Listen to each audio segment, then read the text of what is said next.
pengalaman-pengalaman yang mereka mualaf ini karena apa gitu, faktornya apa dari agama yang lama kok jadi mualaf gitu. Dan saya harap gini Bang Juma, kalau mau mualafkan itu mungkin ke depannya ya, tolong ini saran aja, mau diterima atau tidak ini kan saran. Kalau bisa sih jangan dari Kristen terus gitu. Kalau Kristen kan sudah minoritas tambah habis. Mungkin kalau biarkan disisakan sedikit buat komal-komal supaya komal hidup rame gitu. Kalau Kristen habis kan kita kasihan mereka tuh kan sepi nanti kan.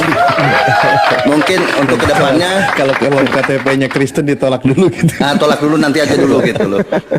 Mungkin dari agama lain lah. Gitu aja mungkin dari pertanyaan saya nih. Apa sih mereka jadi mualaf itu jadi mualaf itu kenapa, alasan yang umum gitu, silakan. Jadi sejauh saya belajar ya terkait fenomena yang ada belakangan ini 2023 sampai 2025 hari ini, sebenarnya alasannya itu sama seperti kenapa orang-orang Belanda, kenapa orang-orang Eropa meninggalkan agama mereka, meninggalkan tempat sembahyang mereka.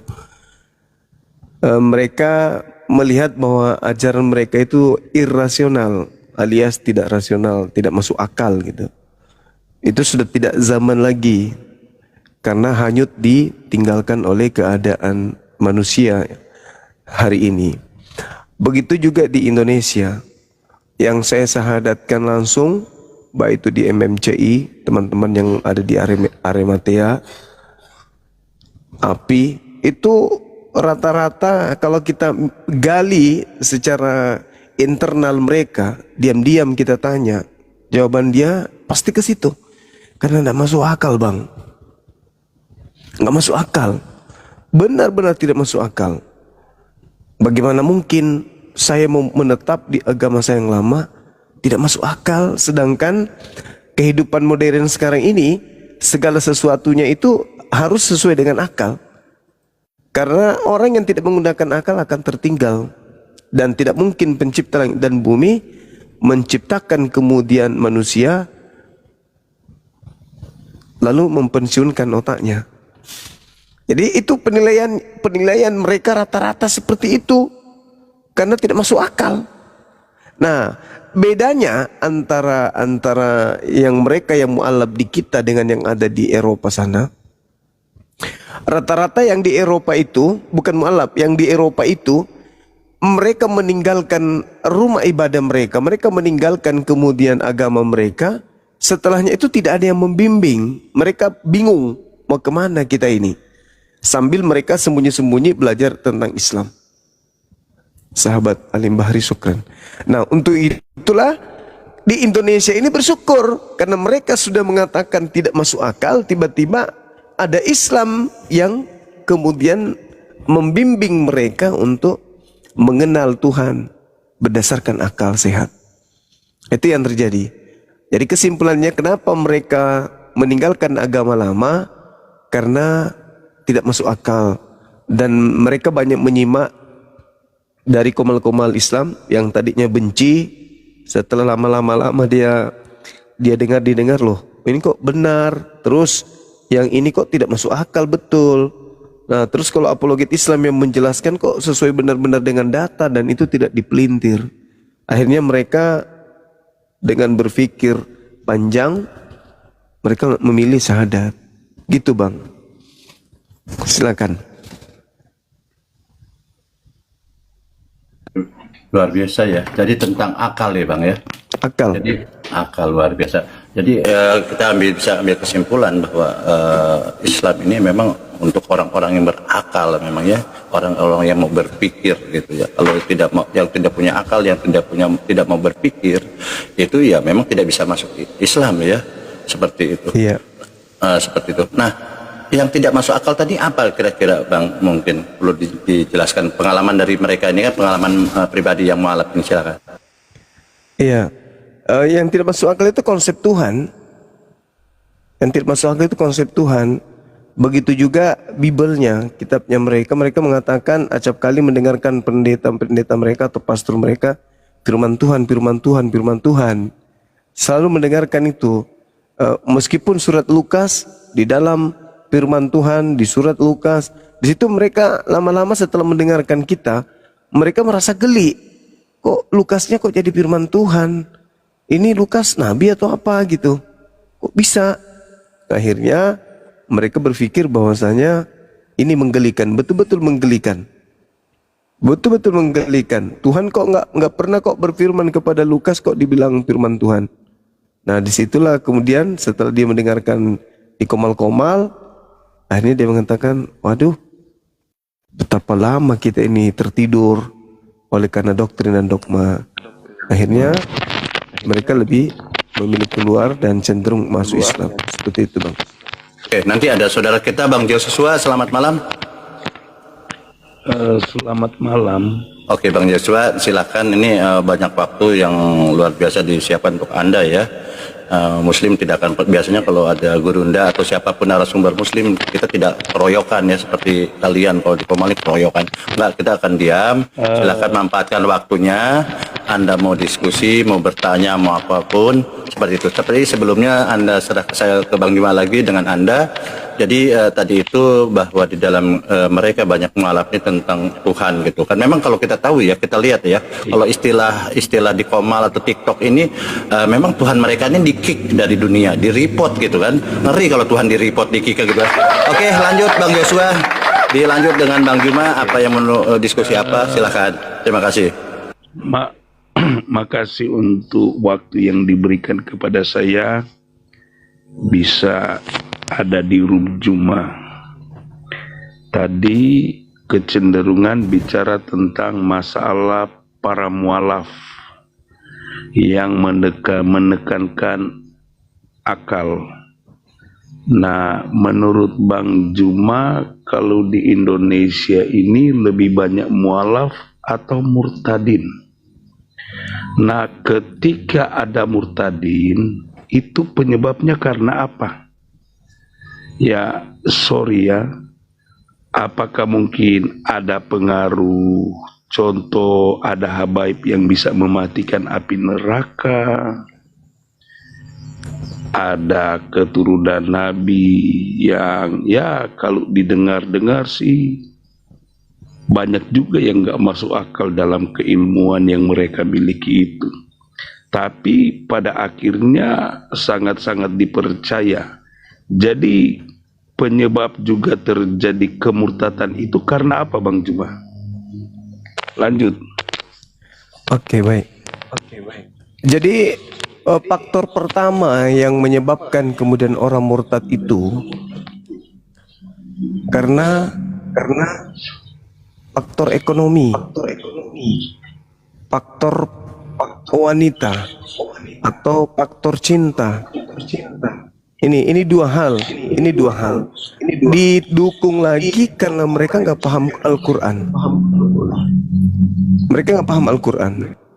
Mereka hanya bisa mendengarkan kemudian ceramah, tapi mereka nggak paham Quran.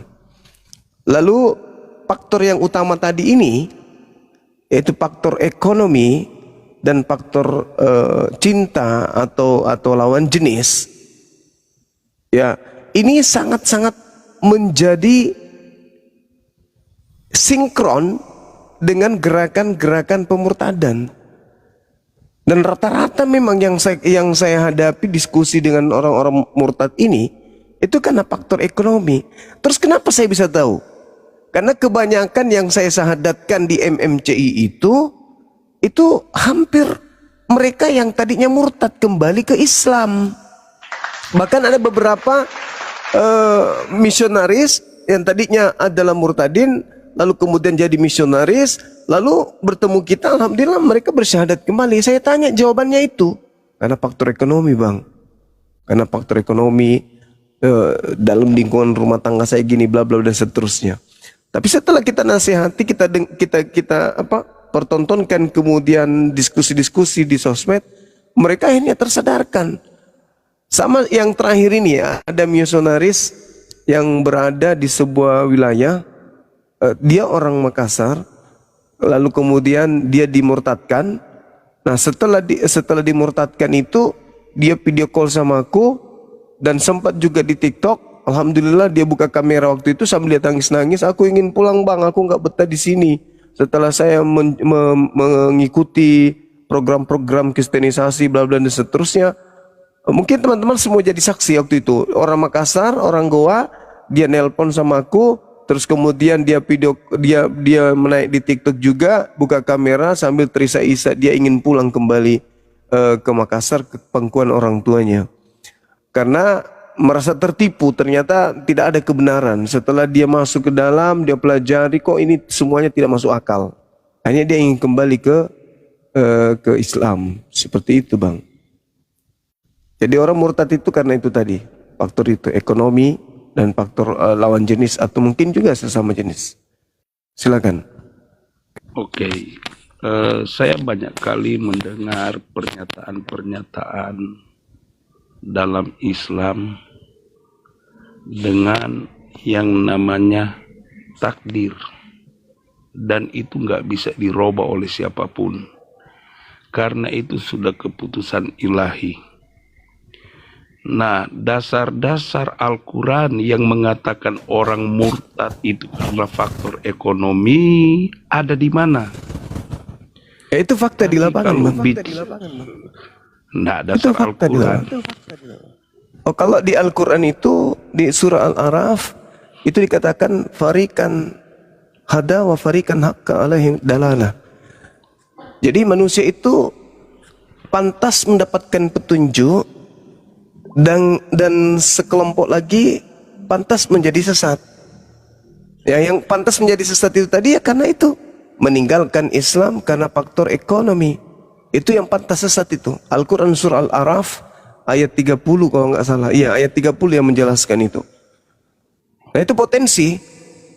Dan memang kami harus mengakui bahwa umat Islam mayoritas di Indonesia ini, mereka berislam itu bukan kebanyakan karena proses berpikir, kebanyakan karena keturunan.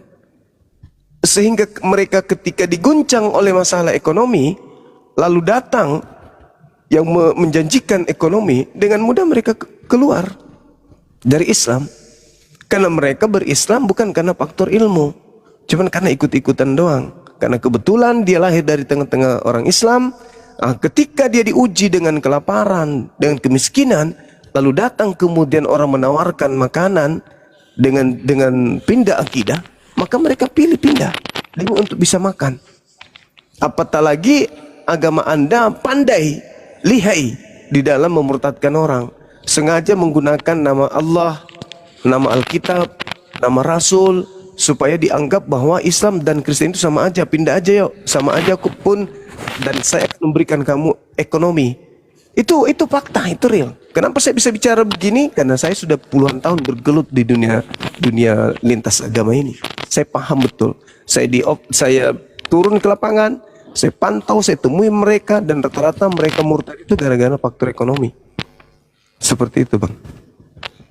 Iya. Kalau hanya berdasarkan faktor ekonomi, berarti di sisi lain mereka itu kehilangan berkat Allah. Kedua, bagaimana bisa siar agama Islam begitu luar biasa terus diajarkan, tapi asito mereka masih murtad? Di sisi lain, kalau saya lihat di surah 38 ayat yang ke-82, di situ ada pernyataan di mana ketika terjadi percakapan antara iblis dengan Allah, iblis berkata, demi kemuliaanmu pasti aku akan menyesatkan mereka. Nah, yang menjadi pertanyaan saya, kok orang tersesat Allah dimuliakan? Jadi apakah kemurtatan itu terjadi supaya Allah dimuliakan atau gimana, Bang Juma? Kalau saya lihat dari ayat ini. Baik. Surah 38 ayat 8. Iya, itu Al-Quran surah Sad. Jadi iblis ini kan tahu. Iblis ini tahu bahwa pencipta langit dan bumi itu mulia, bukan terkutuk. Iblis pun tahu. Bahkan iblis itu tahu bahwa pencipta langit dan bumi itu adalah Allah. Iblis itu tahu. Makanya orang-orang kafir itu lebih buruk dari iblis. Ulaika hum syarrul bariyah. seburuk-buruknya iblis, iblis masih mengakui bahwa Allah itu adalah Tuhan pencipta langit dan bumi. Tapi kalau orang kafir tidak lagi, tidak mengakui Allah sebagai Tuhan.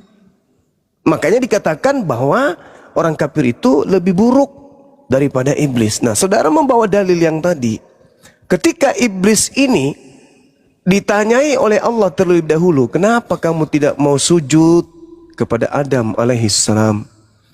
Beliau kemudian iblis mengatakan, ya aku tidak mau sujud karena aku lebih baik. Ana khairum min, saya lebih baik dari mereka, dari Adam. Saya kau ciptakan dari api sedangkan dia hanya dari tanah. Nah, sehingga ketika Allah mengatakan kalau begitu ya kau keluar kau dari sini, dari surga. Lalu iblisnya mohon, ya sudah kalau begitu berikan kesempatan kepada saya.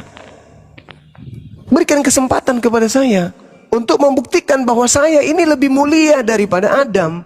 Dia yang harus sujud kepadaku, menghormat kepadaku, bukan aku yang harus sujud sama dia. Nah, karena Allah mengatakan itu perintahku, kenapa kamu tidak mau tunduk? Maka keluarlah kau dari surga ini. Aku laknat kau sampai hari kiamat, sampai hari pembalasan. Wa inna alaika la'nati ila yaumiddin. Apa kata iblis? Wahai Tuhanku. Tuh, iblis masih mengakui Allah. Kalau orang kafir tidak lagi. Makanya dikatakan dalam Al-Quran, orang kafir itu ulaika hum syarrul bariyah. Orang kafir itu lebih buruk dari iblis. Qala rabbi fa'anzirni ila yaumil yub'atsun. Kata iblis tuh, wahai Tuhanku, tangguhkanlah umurku sampai hari mereka manusia dibangkitkan. Apa kata Allah? Fa innaka minal munzarin. Sesungguhnya kamu, wahai iblis, termasuk golongan yang ditangguhkan. Engkau adalah makhluk yang dipanjangkan umurmu. Sampai kapan? Ila yaumil waqtihal maklum. Sampai hari yang telah ditentukan waktunya, yaitu kiamat. Nah, lalu kemudian iblis mengatakan, Fabi izzati. Kenapa dia memuji Allah? Karena dia apa yang diinginkannya dikabulkan. Kumohon samamu ya Allah, panjangkan usiaku, tangguhkan umurku, supaya aku bisa menyesatkan mereka. Maka Allah mengatakan, ya sudah, aku tangguhkan usiamu, aku panjangkan usiamu sampai hari kiamat malah. Maka iblis mengatakan, oke, kalau aku tidak menyesatkan bapaknya, anaknya, kalau bukan anaknya, cucunya. Makanya dia senang tuh iblis tuh. Dia katakan, demi kemuliaanmu, fabi izzatika la ughwiyannahum. Saya pasti akan menyesatkan mereka, kecuali illa ibadaka minhumul mukhlasin. Hamba-hambamu yang terpilih, yaitu karena mereka ikhlas untuk beribadah kepadamu. Nah, itu. Kenapa jadi gila? Jangan gila sendiri, Bang. Jadi begitu, saudaraku. Udah makan? Oke. Seperti itu adanya. Ngomong Silakan. Bang ya. Ketika abang Jum, udah makan babi belum, Jum? kekafiran, Ya saya Bisa lo, Jum. semua menjadi pemakan Jum, sekali nggak makan babi babi, Jum. dalam api neraka. Ya, semakin abang semua pemakan babi masuk neraka. mengkafirkan, kami melihat semakin banyak yang murtad. Nah, sekarang Itu ini, teori itu, Bang, Pak. Itu teori teknik penipuan kenapa? itu, Bang. Jangan dipotong dulu. Saya kok Enggak, diam kalau abang Anda ngomong. berbohong pasti dipotong. Pakai Nggak ada data, yang Pak. murtad, Pakai Pak. data. Nggak ada yang Pakai murtad. data. Aduh, pakai data. gimana sih? Kok Itu penipuan kenapa itu. langsung jadi lain? Katanya hebat. Dengarkan saya Katanya dulu. sang Dengarkan guru. dulu. Dengarkan saya. Dengarkan saya, wahai Inilah guru. penghuni neraka. Dengar saya.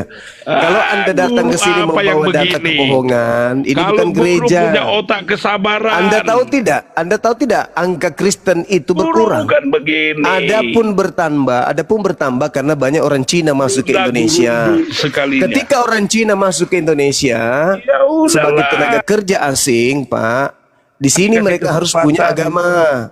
Mereka tidak bisa meninggalkan babi. Mereka tidak mau sunat. Maka agama yang relevan dengan keyakinan mereka adalah Kristen, Pak. Makanya sedikit agak bertambah lah dari Cina yang masuk Kristen. Murtad tidak ada, Pak, murtad. Siapa yang murtad? Coba Ya tunjukkan. udah. Saya sudah berapa puluh tahun di sosmed Mau kamu berdebat. nggak izinkan, Siapa Pak? yang murtad, Pak? Satu orang yang murtad siapa? Sebutkan. Sebutkan. Anda telah membawa Oke. dusta yang besar di sini. Tolong sebutkan Iya. satu orang yang murtad. Siapa? Banyak bang, bukan cuma Ya, siapa? satu. Coba. Satu aja. Saifruddin, siapa lagi? Saifuddin. Siapa lagi? Ya, Siapa lagi? banyak bang. Siapa? Yusuf Roni.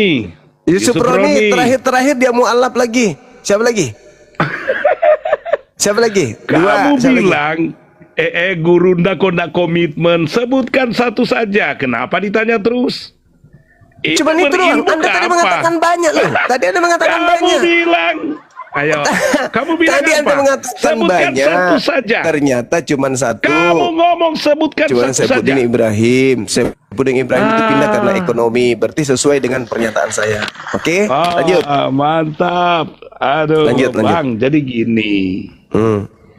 Kemungkinan besar penyebab mereka itu murtad, bang. Mereka ini siapa, Karena- Pak? Mereka ini siapa? Orang-orang yang murtad lah. Tidak yang ada, datang cuma kepada satu Yesus. ekor, cuma Saifuddin. Oh iyalah, satu ekor aja Ya, udahlah. jadi nggak bilang aja apa-apa. Saifuddin, Pak, Iya. satu ekor. Iya, cuma Yang tadinya satu manusia Saifuddin berubah aja. menjadi Iya, Gugup. yang pasti orang yang silakan. dengar itu bukan cuma sedikit, bukan mana, cuma Pak? Mana? banyak Mana? yang ada Mana di bumi orangnya? ini. Mana Nggak orangnya, tahu Pak? kalau Jangan siapa kayak yang akan Paulus ditertawakan. dong. Nggak ngerti Jangan saya. kayak Jadi dengar, Bang. Paulus, jangan kayak Ya, Paulus. aku Jangan ngomong, kayak Bang, Paulus. dengar. Yang kerjanya Abang cuma dengar. berdusta, menjerat Kenapa? dengan tipu daya. Jangan kayak gitu dong. Kok Kenapa kayak main Paulus mood? sih? Jangan kayak Jangan Paulus, Pak. kepanasan, katanya guru Tidak, dah. tidak ada yang kepanasan. Justru Anda Gurunda, jadi lawakan di gurunda. sini. Anda mengatakan Kalau banyak murtad. gurunda, Siapa dia yang akan murtad, tunjukkan Pak? kesabaran. Siapa yang murtad? Siapa? Dia tidak Siapa yang akan murtad? gusar. Siapa yang Kalau murtad? Ya udahlah. Dengarkan Satu saya, aja, dengarkan. Saifuddin Gantian, aja. gantian. Satu. Kalian Satu. sudah melakukan teror selama 350 tahun lamanya. Kok Teror. sudah kesana? Teror yang Kacau, kalian lakukan. kacau, Jumba. 350 tahun. Apa hasilnya? Jumba, Nihil. Jumba. Nihil, Pak, nihil. Dulu jumlah Kristen itu cuma 3%. Nanti setelah Nah, ada sekarang? PK1 tahun 65, mereka nggak mau masuk Islam lagi. PK1 itu mereka berbondong-bondong, PK1 itu masuk ke Kristen, Pak. Baru bertambah sedikit. Bang Jumba. Padahal banyak orang Kristen di Indonesia 350 tahun sekarang. loh. 350 tahun kalian melakukan Apakah teror Bang di Jumba Nusantara ini, hasilnya nihil. Apakah Bang Jumba tidak bangga dengan ini? Hasilnya nihil. Bang, Tidak sekarang ada yang gini. murtad, tidak ada. Adapun jumlah Kristen bertambah itu karena adanya tenaga kerja asing. Ya masuk ke Indonesia. Gantian Bang Joshua, Dan- gantian. Dan pemindahan dari PK1 ke ngomong Kristen. dari tadi kok Biar gantian? nggak kayak Gimana sih pasar, kalian? biar nggak kayak pasar gantian. Saya Joshua, sapa dulu. saudara Joshua, kalau Udah. Anda berbicara Waduh. data Anda kebohongan, pasti saya potong. Saya diam. Karena Komal ini bukan untuk berdusta, bukan untuk mempraktekkan ajaran Paulus. Oke, Bang ya? Ya, diam dulu Bang Joshua. Ini. Kalau Anda Sebentar. mempraktekkan Iya. ajaran Paulus di sini, pasti saya potong. Iya, Jangan aku kau menjerat kembali orang kepada- dengan tipu daya di sini, oke? Iya. Sebentar, Jangan Bang kau Joshua, lakukan praktek sebentar, pengajaran Bang Joshua. Paulus propasis, mengelabui, berpura-pura palsu. Jangan. Itu ajaran Paulus jangan kupraktekkan di Komal Islam. Cukup di gereja, jangan di sini. Ya. Jadi kalau kau ngomong bohong lagi, saya sekat lagi. Silakan. Ya, sebentar Bang Joshua. Kembalikan. Sebentar. Saya sapa kamu dulu. Cici, selamat malam Cici. Kalau kau Assalamualaikum. praktekkan ajaran Paulus langsung kupotong ya. Ya, Cici ada maksud untuk mualaf Cici sebagai Katolik? Iya. Makan itu Joshua, makan. Anda ini. Makan itu, makan. Ini, yuk. Nggak usah kau cebok, Ama. saruh di mangkok itu mu baru Ini kau kelar. bersama Kristennya ini. Katanya Ini. gurunda. Hanya belum Iya, 5 karena saya menit. tidak suka kalau pembohong, pendusta aku Iya. nggak suka. Saya Oke. paling anti Boleh saya ajaran ngomong Paulus yang sekarang, suka Bang? berdusta. Ini belum 5 menit sudah ada Cina yang mau mualaf ini. Dari Tionghoa, Iya, Cici boleh. namanya. Yuk. Makasih, Ini. makasih Bang Ya. Juma. Jadi gini, di sisi lain Allah mengatakan jangan sekutukan dia dengan siapapun. Yang patut disembah hanya Allah. Tapi kok Allah tidak berpegang kepada apa yang dia sampaikan? pantasan iblis ini menjadi jahat. Siapa juga yang mau disuruh sujud kepada manusia? Karena iblis ini dia berpegang kepada kebenaran. Aku hanya bersujud kepada Allah. Malah kok disuruh bersujud kepada manusia. Ini Allah yang seperti apa?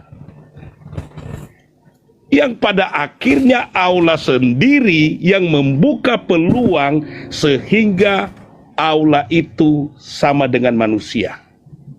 Terus sudah tahu-tahu akan menyesatkan manusia, Allah masih izinkan. Bahkan ada MOU dengan iblis, perjanjian. Makanya jangan heran para Islam dengar, kalau kalian murtad, Allah dimuliakan. Karena itu perjanjian Allah dengan iblis. Jelas sekali di ayat Al-Quran tadi. Demi Jadi jangan pakai jurus Paulus di sini. Anda cuma modal dengar. Gantian. Dengarkan saya. Kamu harus malu sekarang. Dengarkan saya. Di sampingmu ada yang mau walaf di sini. Percuma kamu itu mau melintir terjemahan percuma. Simon, lihatlah iblis telah menuntut untuk menampi kamu seperti gandum, dan dia diizinkan. Kejadian 3 nomor 15. Dengar dulu saudara Joshua, dengarkan. Iblis, kalau kau katakan seperti itu, di dalam kitabnya Yahudi, Kejadian 3 nomor 15, apa yang dikatakan di sana? Aku akan mengadakan permusuhan. Tuhan yang mengadakan permusuhan itu. Oke, Tuhan yang mengadakan permusuhan antara manusia dengan iblis. Itu kitab orang Yahudi. Begitu saudara. Jadi jangan kesurupan. Anda mencoba untuk memelintir. Anda memelintir kemudian kitab suci kami. Nggak boleh. Sujud di sana menghormat. Itu menghormat. Seluruh malaikat ada nggak yang menyembah kemudian Adam? jatuh derajat. Ada nggak kemudian malaikat menyembah Adam? Ada nggak kemudian malaikat menyembah Adam? Enggak. Ketika Allah mengatakan wa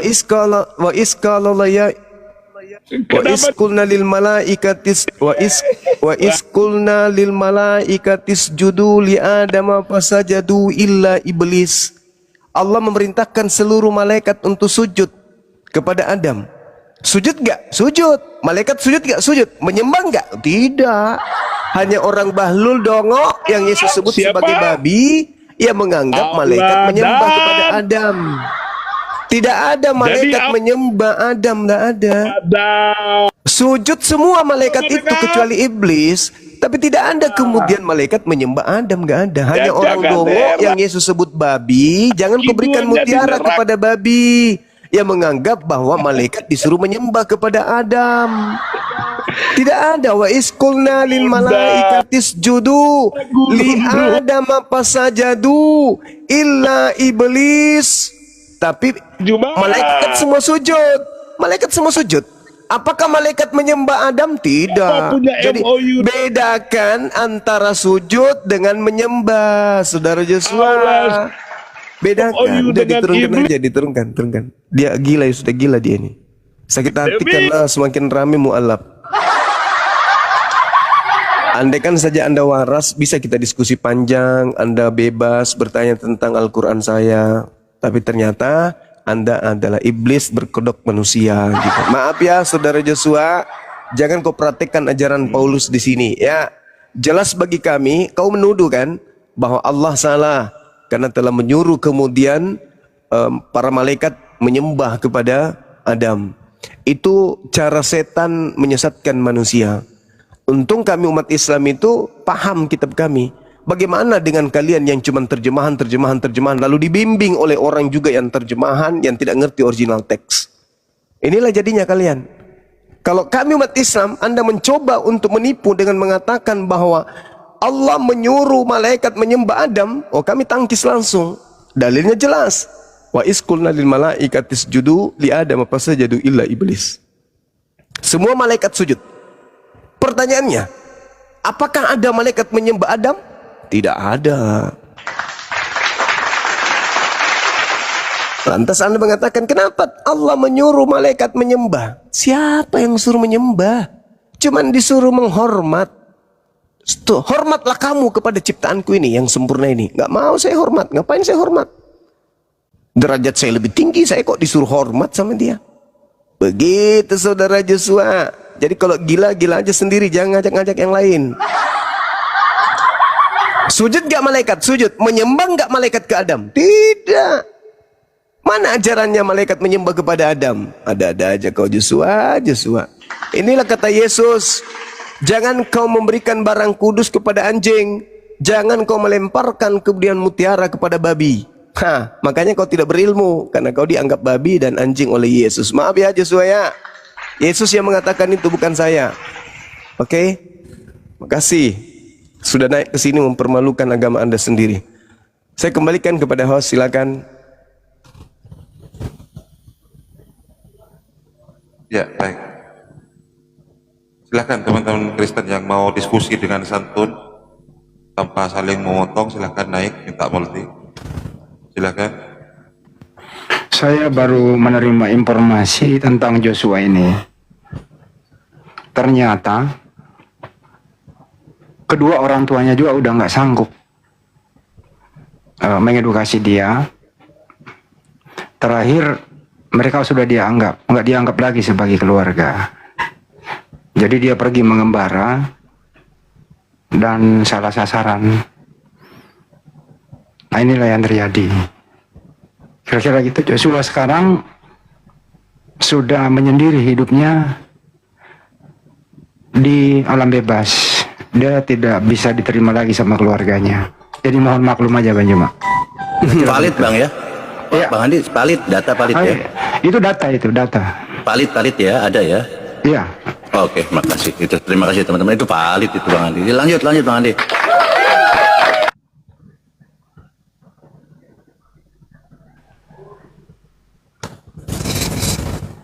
Terakhir dia berobat jalan, dirawat ke psikiater begitu.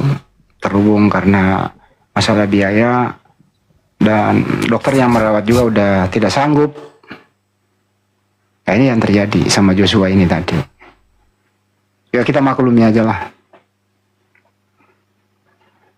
Semoga amal ibadahnya tidak diterima, itu aja sih. Ya Mbak ya, cukup ya datanya. Valid. Jadi sebenarnya kalau yang disampaikan Ustadz Jumat tadi mengatakan bahwa yang disuruh diperintahkan Allah kepada semua malaikat di sana ini adalah bentuk penghormatan, gitu kan, bukan penyembahan, gitu. Karena tapi kalau bicara tentang di Kristen pun demikian, gitu ya. Ketika Yesus, iblis, legion menyembah Yesus, gitu kan. Itu bukan menyembah kepada dia adalah Tuhan, tetapi adalah penghormatan, gitu kan. Kalau di bahasa lain, bahasa apa ya? Kalau bahasa Yunaninya proskuneo, kalau nggak salah ya, seperti itu. Jadi di dalam Kristen itu ada dua penyembahan, yang dimaksud adalah proskuneo dengan. Tar dulu, Joshua ngamuk di bawah. Kenapa dia? Ngamuk di bawah deh. Valid padahal, data valid loh padahal. Iya. Terus analisa kedua lagi nih, menurut Silakan. Sudah berbagai sumber lah ya, bisa dipercaya bahwa sudah berbagai macam obat diberikan kepada Joshua, tidak ada yang mempan. Ada semacam racikan nenek moyang terdahulu, yaitu minyak rem, masako, sama kopi. Itu nggak mempan juga, gitu. Satu lagi Bang Andi. Ternyata Joshua ini lahir prematur. Lahirnya bukan lewat depan tapi lewat belakang. Kata neneknya sih, cucu saya Joshua itu emaknya masuk ke toilet ngeden, kirain mau ternyata dia yang keluar. Salah ngeden. Pada saat bayi kepalanya kebentur toilet, makanya itu koslet. Tapi Bang Andi nanti bisa di-share ya, ini apa kopi resepnya, mungkin ada yang tadi yang disampaikan. Ada ya, kopi resepnya ada ya? Ada. Jadi waktu dikasih obat tuh supaya dia tenang gitu ya. bisa kembali ke jalan yang benar tuh tadi tuh Mas Ako minyak rem, oli, Kok Mas Aku bawa-bawa, jangan dong. me- mecin. Mas Aku juga mengharamkan dirinya masuk ke dalam rahimnya, dalam perutnya si Joshua. Nah, ini Mas Ako produk yang pemakan babi dari sonono itu. Oh. Jadi Mas Ako beda yang Kalau ada di Mas Aku Indonesia. yang biasa, dia teriak lebih baik kami basi daripada masuk dalam perutnya, perut buaya gitu. Disatukan dengan babi di dalam, dia nggak mau Mas Akunya. Protes dia. Ada lagi karena halal ini nggak mempan dikasih lagi racikan buah-buahan. Apa itu, Pertama mengkudu? bukan buah kuldi dicampur sama apa itu yang apa sih itu bukan mengkudu, apa itu kayak terong kecil gitu loh. Liur naga. Terong kecil itu yang membiak orang mau nabrak tembok ya, apa sih namanya itu? Kecubung. Kecubung. Oh, kecubung. Campur Kecubung, kambing sedikit katanya. Tapi ini Bang Andi jangan cerita-cerita di TikTok atau di tempat lain ya. Ini pribadi kita aja, kita bertiga aja ya. Kita aja bertiga nggak boleh ya Bang Andi. Ini kan pribadi nih ya. Kasihan. Terakhir racikan katanya mempan nih, dia lagi berguru di hutan, dikasih torpedo itu loh, torpedo babi. Inilah yang ternyata dia suka makan torpedo.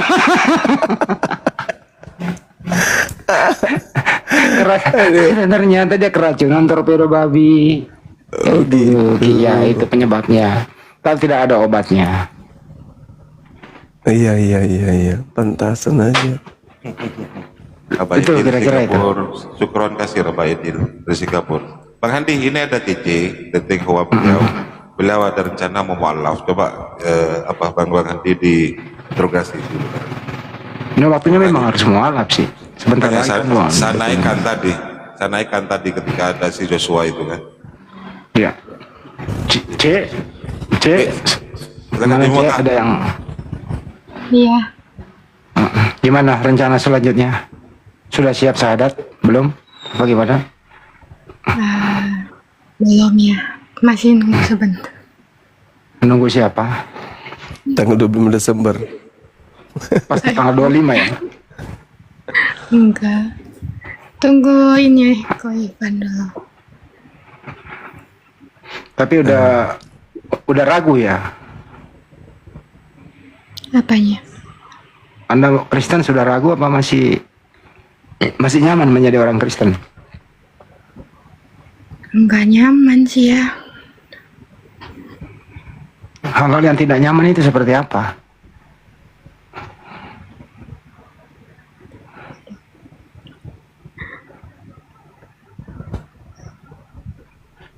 Apa yang membuat tidak nyaman? Maaf. Nggak bisa cerita aku di sini. Oh, nggak bisa Mungkin cerita. termasuk karena tidak masuk akal kali. Salah satunya. Termasuk tentang Tuhan gitu ya, C ya.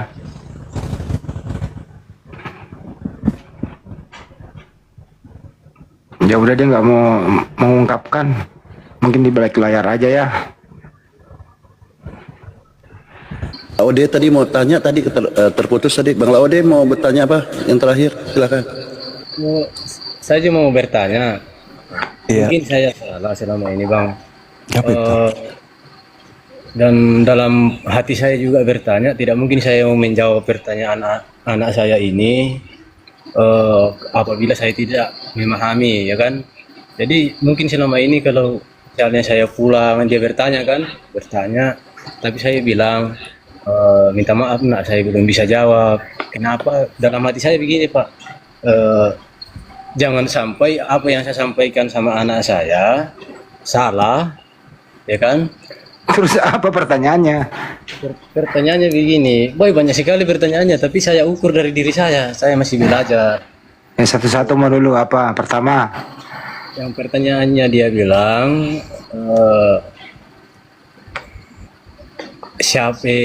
siapa Tuhan Bapa begitu, tapi saya jawab ya pencipta langit dan bumi, itu aja saya jawab.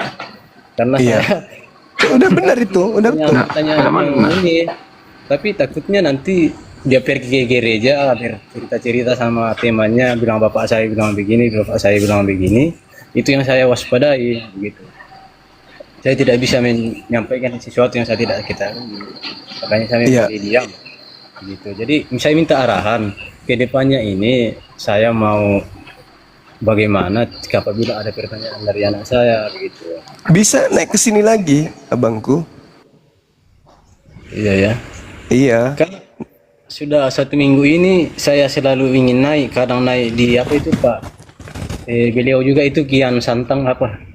Ya, nanti tinggal dicatat, sampaikan anakku saya status masih belajar, Islam itu luas gitu. Untuk belajar tauhid itu Nabi Muhammad kepada muridnya aja 13 tahun gitu. Jadi ada pertanyaan Bapak catat ya, nanti Bapak tanya kepada teman Bapak lagi kan gitu. Dicatat aja Bang. Habis itu nanti tanyakan kepada guru-guru kita yang ada di sini. Sempat juga sih bertanya, bilang apakah Bapak tidak larang saya pergi gereja, kan begitu. Tapi saya bilang saya tidak larang. Cuma intinya cari di agama kamu apakah Yesus memerintahkan seperti saya diperintahkan sholat, saya sholat. Ya, betul. Betul. Dindalip masih monitor? Aku monitor Gurunda sebenarnya, cuman suaraku hilang-hilang. Oh, udah bagus Dinda. Normal kayaknya Kita ini sekarang. estafet dulu, estafet. Ya, ada Bang Hendy juga masih belum ada yang tidur kayaknya Gurunda. Ini Mas Ya. Eko. Ya, Mas Dinda Eko, Lip, ya. silakan. Ya, Bang, Aman. Bang Lode kelas saya serahkan ke Dinda Alif dan Dinda Dito dan yang lain ya.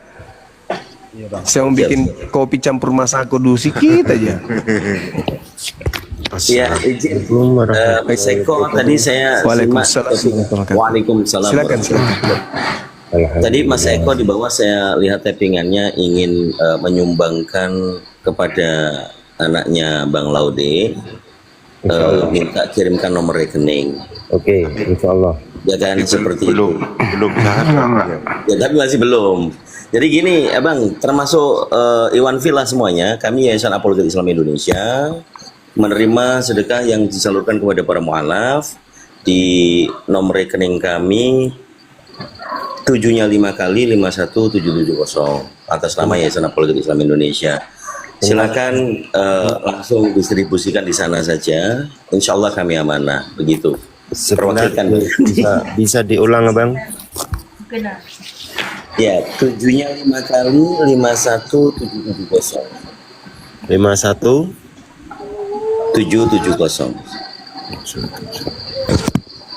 Silakan Bang Hendy kasih catatan untuk walaf gitu ya, biar tidak salah pintu. Silakan Bang Hendy. Bang Hendy. Udah bener itu, udah bener. Terima kasih, Abangku. Iya, sama-sama. Sama-sama abangku.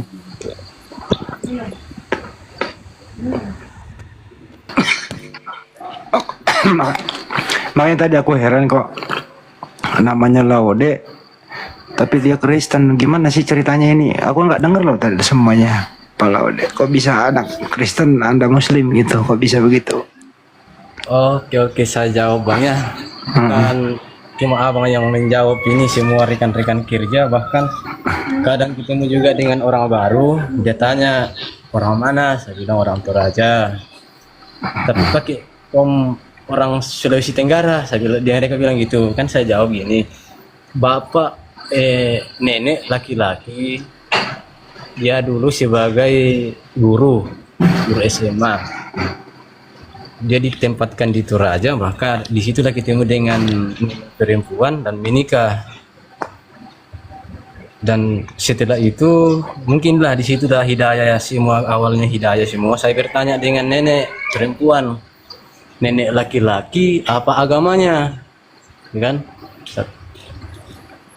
Dan saya dijawab sama nenek pada saat masih hidup, dia tanya, nenek kamu itu orangnya Islam, dia bilang.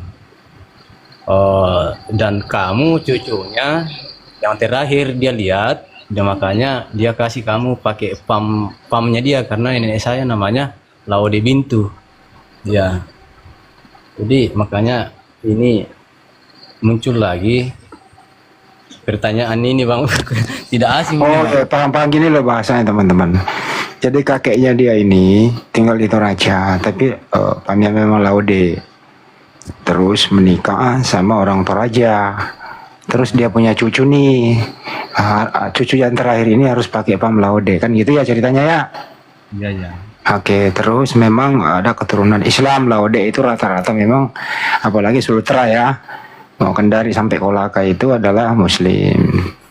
Jadi Anda ini nggak mualaf, memang lahir sebagai Muslim gitu ya? Saya mualaf bang. Oh mualaf tahun? 2019 kemarin. Oke, terus istri masih Kristen? Disitulah saya memilih pisah dengan istri saya karena saya diskusi dengan dia selama 3 bulan. Karena yang kita ikuti, dia bilang saya mau tetap di agama saya. Akhirnya Ya, berpisah. kalau begitu, mari. Ya dia nggak bisa, jadi saya bilang sekarang saya siap mau saya tinggalkan semuanya, mau keluarga tinggalkan saya, mau apa tetap intinya saya tidak bisa rubah, saya punya prinsip. Oke. Nah, setelah Akhirnya berpisah baik-baik. itu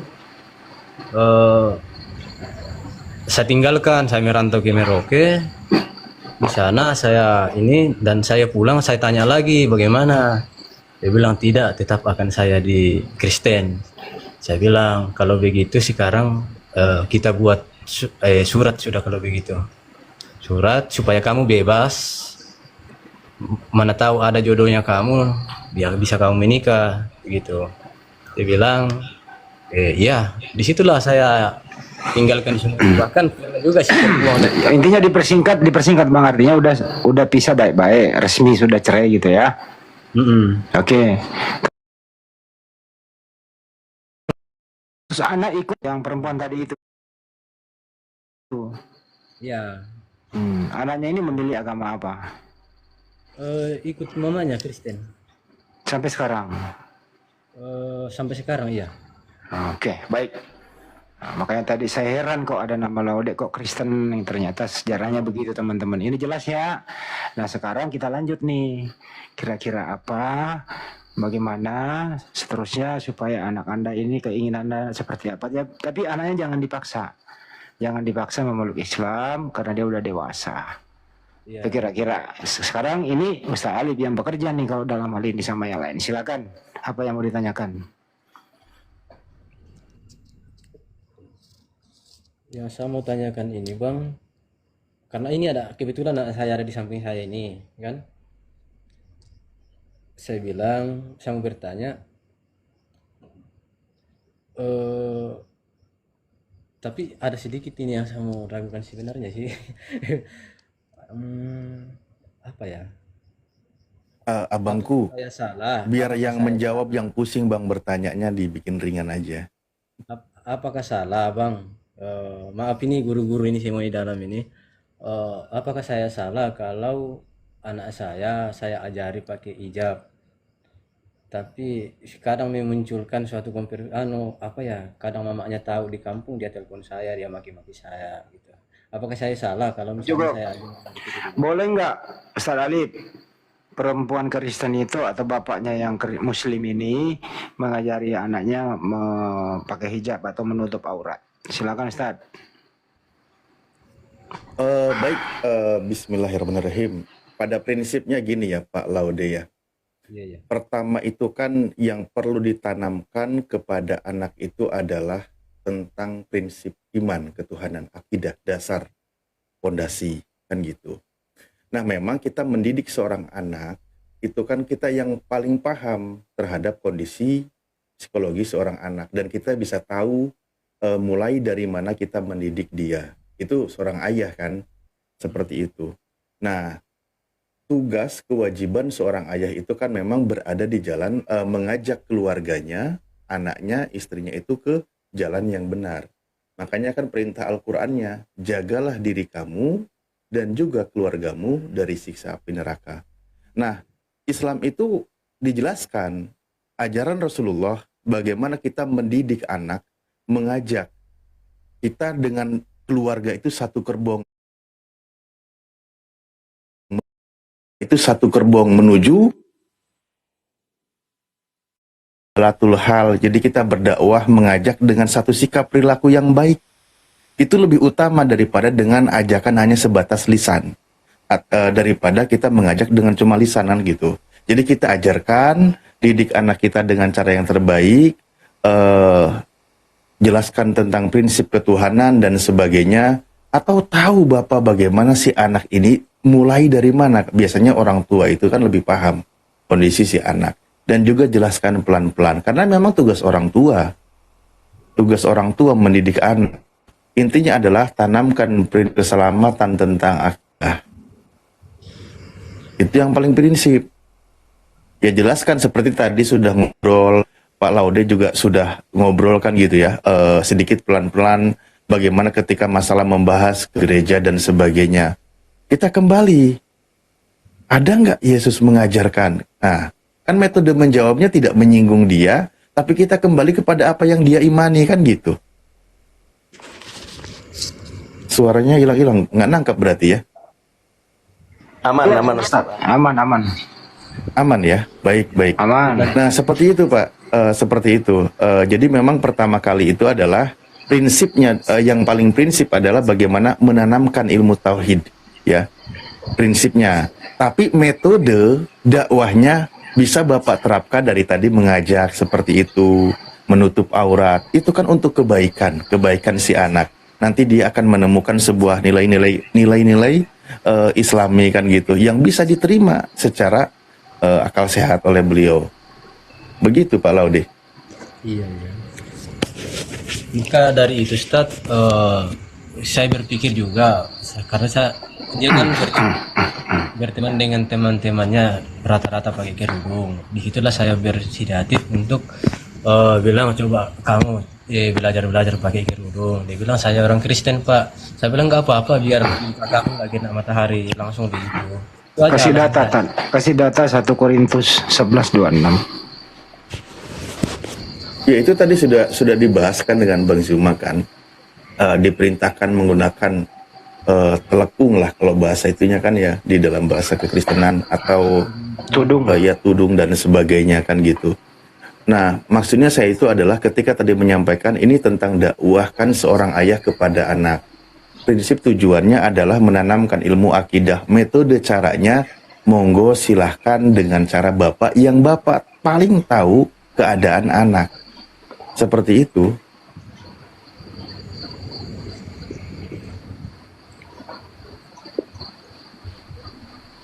Kalau masalah dalil-dalilnya ke kitab mereka, yaitu ada seperti tadi yang disampaikan oleh Bang Handi di dalam kitabnya Teman Kristen. Cuma begini, kita ini kan punya tujuan.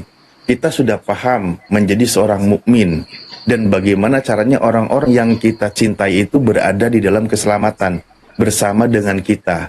Maka mulai terapkan ketika ada syariat di dalam Islam, jelaskan dalam perspektif Islam, dan di mana penjelasan di dalam Islam itu bisa diterima gitu loh, bisa diterima oleh mereka kan gitu, oleh anaknya, oleh anak Bapak. Ya contoh misalkan, ya banyaklah contoh-contohnya gitu ya Pak ya, sudah dipahami ya. Saya tidak mau terlalu jauh masuk ke dalam kekristenannya. Iya. Cuma itu yang saya mau tanyakan tadi, tidak apakah salah kalau saya mengajarkan sampai saya disorot dari gereja kah atau bagaimana kan? Itu yang saya sampaikan. Sebenarnya gini Pak ya, kalau kita pakai pendekatan logikanya, ini sekarang itu menjadi tren. Banyak wanita-wanita, teman-teman Kristen tampil dia pakai jilbab, pakai kerudung. Dia sekarang mengaku ada juga kok aturannya, katanya kan begitu. Itu pertama. Saya terinspirasi dari kalimat seorang wanita mu'alafah. Ini juga bisa juga sebagai sebuah argumentasi pendekatan logika. Ternyata yang mengikuti ajaran ibunya Yesus itu dari kalangan muslimah. Karena foto-foto Bunda Maria semuanya berjilbab. Semuanya menutupi kepalanya kan gitu. Nah, jadi Bisa pendekatan-pendekatan seperti itu. Itulah kenapa Islam, ajaran yang ada di dalam Islam tidak berbeda dengan ajaran para nabi sebelumnya.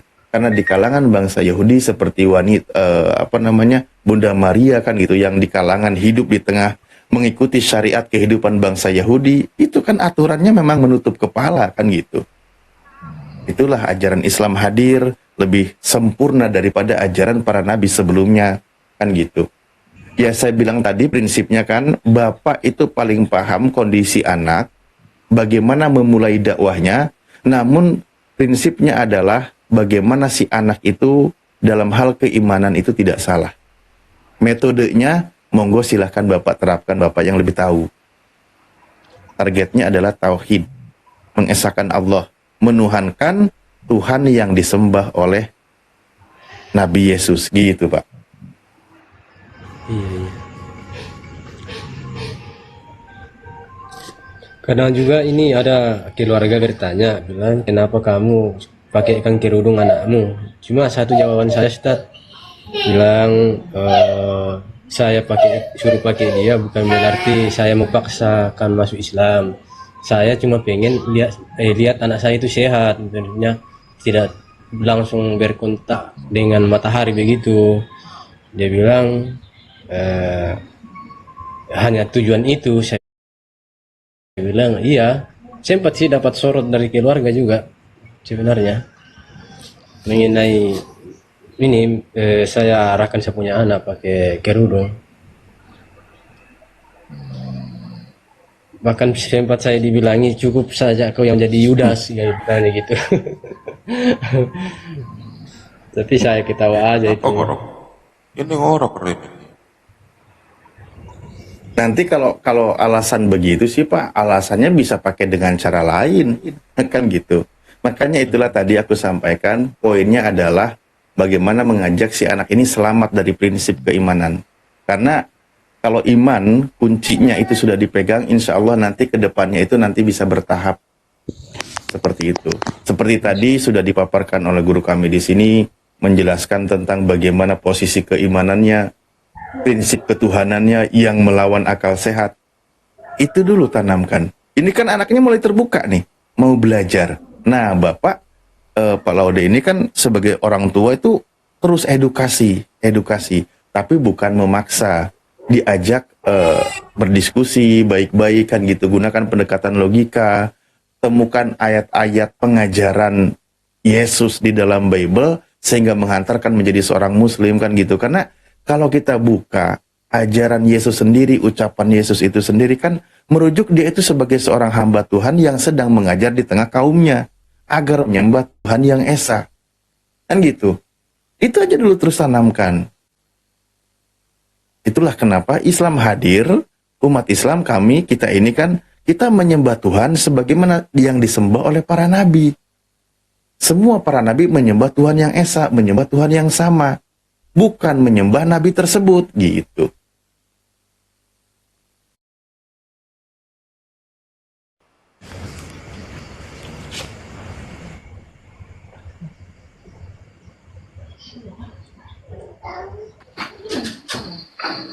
Pak Laude, Ya, anaknya masih ada di situ. masih Bang. Bisa nggak anaknya yang bertanya, Pak? Katanya, kamu bertanya sama apa? Kamu mau tanya, ya tanya sama ini biar langsung dijawab.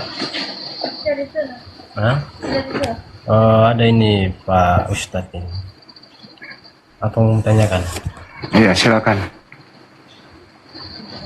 Coba. Mengenai kamu pergi gereja, apakah itu ini begitu? Coba jangan kau tanya saya. Inilah gunanya saya masuk di sini.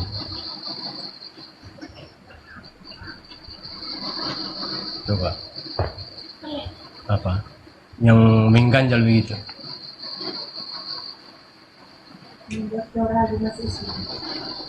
Coba. Oh, yang terang. Iya memang. Kasih mic-nya dia yang bicara, kasih mic-nya biar jelas suaranya. Coba. Sini baru dekat ya. Sini. Coba aku tanya. Ini dalam ini orang berilmu semua ini, tidak kayak saya baru belajar. Tidak bisa dikasih lihat muka ta.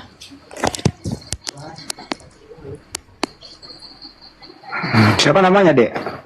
Ires, Iras. Umur? umur 15. Oh, 15. Ya sudah. Apa yang mau ditanya tentang Islam?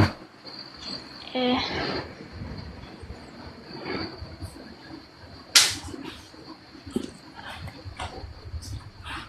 Mau tanya, Tuhan kamu siapa? Begini kamu siapa? Tidak mungkin. Itu coba tanya sudah sini. pusing mau aku.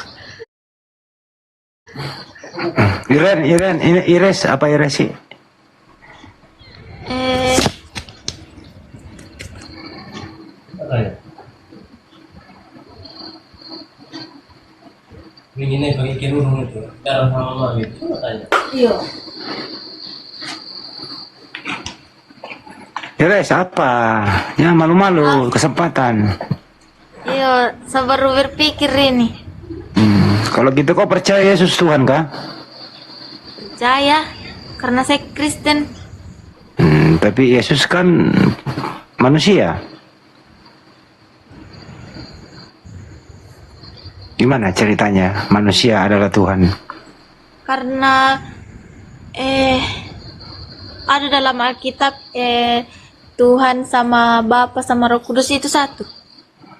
Salib silakan. Ini benar-benar terdoktrin Ustaz. Baik, terima kasih. Gini ya, Kak Ires ya, Dek Ires. Kalau Anda membaca doktrin tentang Trinitas sejauh yang kami pelajari, ini kalau saya coba bukakan ya. Saya bukakan datanya. Tapi saya nggak mungkin lah, karena jaringanku nanti. Itu sejarah Trinitas baru hadir di abad kedua. Bukan berdasarkan ajaran Yesus. Fakta sejarah, catatan-catatan dari sekolah juga banyak mengatakan bahwa Trinitas itu bukan ajaran Alkitabiah, tapi baru lahir di abad kedua oleh Bapak Gereja yang bernama Tertullianus. Nah, ada untuk melegalkan sejarah Trinitas, ketuhanan Trinitas itu, mengutip 1 Yohanes 5 nomor 7. Tapi sayang sekali kitab Anda mengkonfirmasi itu ayat sisipan alias tidak asli. Berarti ayat palsu yang dimasukkan dijadikan sebagai ayat suci. Itu fakta. Kak Ires bisa buka 1 Yohanes 5 nomor 7, lihat penjelasannya, tafsirannya dari Yerusalem. Itu bisa Berapa? terbukti. Ini 1 Yohanes 5 nomor 7. Bentar ya, saya coba ganti jaringan, bisa nggak? Sebab ada 3 yang diberikan kesaksian di dalam surga, Bapa, Firman, dan Roh Kudus, dan ketiganya adalah satu. Iya, itu yang saya maksud. Ya, oke, kita buka ya. Kita buka nih. Nih, saya pakai data aja. Habis itu nanti kita lebih jauh lagi kita bahas ya. Jadi gini ya, nih, ini kan 1 Yohanes 5 nomor 7, Anda pakai dalil ini. Nah ini kan punya kitabnya orang Kristen. Ya. Ini dijelaskan dalam penjelasannya Yerusalem, tafsir Yerusalem. Di sini dikonfirmasi bahwa, sebentar, aku pakai siwak. Bagian ayat ini tidak terdapat dalam naskah Yunani yang paling tua dan tidak pula dalam terjemahan-terjemahan kuno. Bahkan tidak dalam naskah-naskah paling baik dari Vulgata. Bagian ini kiranya aslinya sebuah catatan di pinggir halaman, salah satu naskah terjemahan Latin yang kemudian disisipkan ke dalam naskah-naskah oleh penyalin dan akhirnya bahkan disisipkan ke dalam beberapa naskah Yunani. Karenanya bagian ini pastinya tidak asli, ayat palsu. Akhirnya konsep Trinitas dari ayat yang tidak asli, catatan pinggir. Makanya di sini dijelaskan nih ya, sejarah singkat Trinitas ini sumbernya di sini. Ini data dan fakta. Ini juga sering saya sampaikan. Tapi ini memang faktanya, ini dari sumber Kristen sendiri. Trinitas adalah kata Latin berasal dari istilah Platonik trias, yang berarti 3. Kata ini hanya berdasarkan filsafat manusia, bukan berdasarkan konsep Alkitab. Diperkenalkan oleh Tertullian di abad kedua ini, di abad kedua Masehi, seorang penyembah berhala yang kemudian menjadi seorang filsuf dan salah satu bapak gereja dari gereja Katolik. Ya ini, sejarah Trinitas itu dari sini. Dan ini bukan punya umat Islam ya datanya. Ini namanya ada, ini sumbernya. Nah, makanya ketika kita bahas teman-teman Kristen, kalau kita diskusi membahas tentang ketuhanannya, itu sumbernya itu hanya kekuatannya dari doktrin dan dogma yang diterapkan oleh Bapak Gereja. Karena penjelasan di sini mengatakan, di sini dijelaskan, memang ini tidak alkitabiah, tidak ada ayatnya, tidak ada Yesus mengajarkan demikian. Orang baru lahirnya aja di abad kedua, berarti kan 200 tahun setelah Yesus. Katakanlah 100 tahun. Setelah Yesus tidak ada, Yesus sendiri tidak mengajarkan. Makanya Yesus sendiri bilang contoh begini ya. Ini saya bukakan. Di dalam Yohanes ini 8:40 misal begini. Ini yang kata Yesus. Sebenarnya banyak ayat. Ini saya kasih satu contoh aja. Ini Yesus ketika berusaha dibungkam dakwahnya kan oleh orang Yahudi. Yesus berkata, "Tetapi yang kamu kerjakan ialah berusaha membunuh aku," kata Yesus. "Aku," kata Yesus, "seorang yang mengatakan kebenaran kepadamu, yaitu kebenaran yang kudengar dari Allah, dari Tuhan." Nah, Yesus mengaku dirinya, "Aku seorang manusia yang mengatakan kebenaran kepadamu, yaitu kebenaran yang kudengar dari Tuhan." Jadi Yesus mengaku dirinya sebagai seorang utusan Tuhan yang menyampaikan kebenaran dari Tuhan. Ini pengakuannya. Jadi dia itu bukan mengaku dirinya sebagai Tuhan, tetapi mengaku dirinya seorang utusan Tuhan yang menyampaikan kebenaran dari Tuhan. Pengakuan dari Yesusnya itu sendiri. Nah, kalau dikatakan Yesus itu Tuhan, Yesus itu Tuhan yang Maha Kuasa dan sebagainya, lah pasti itu biasanya lahirnya dari doktrin, bukan dari ajaran Yesus. Begitu. Itu dari Alkitabmu, bukan dari kami. Itu. Berani nggak? Sudah pernah baca semua Bible nggak, Ires? Belum. Coba Ires buka Amsal 7, 18, 19.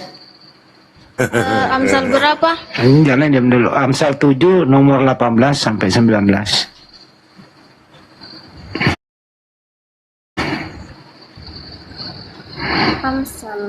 Amsal 7, 18, 19.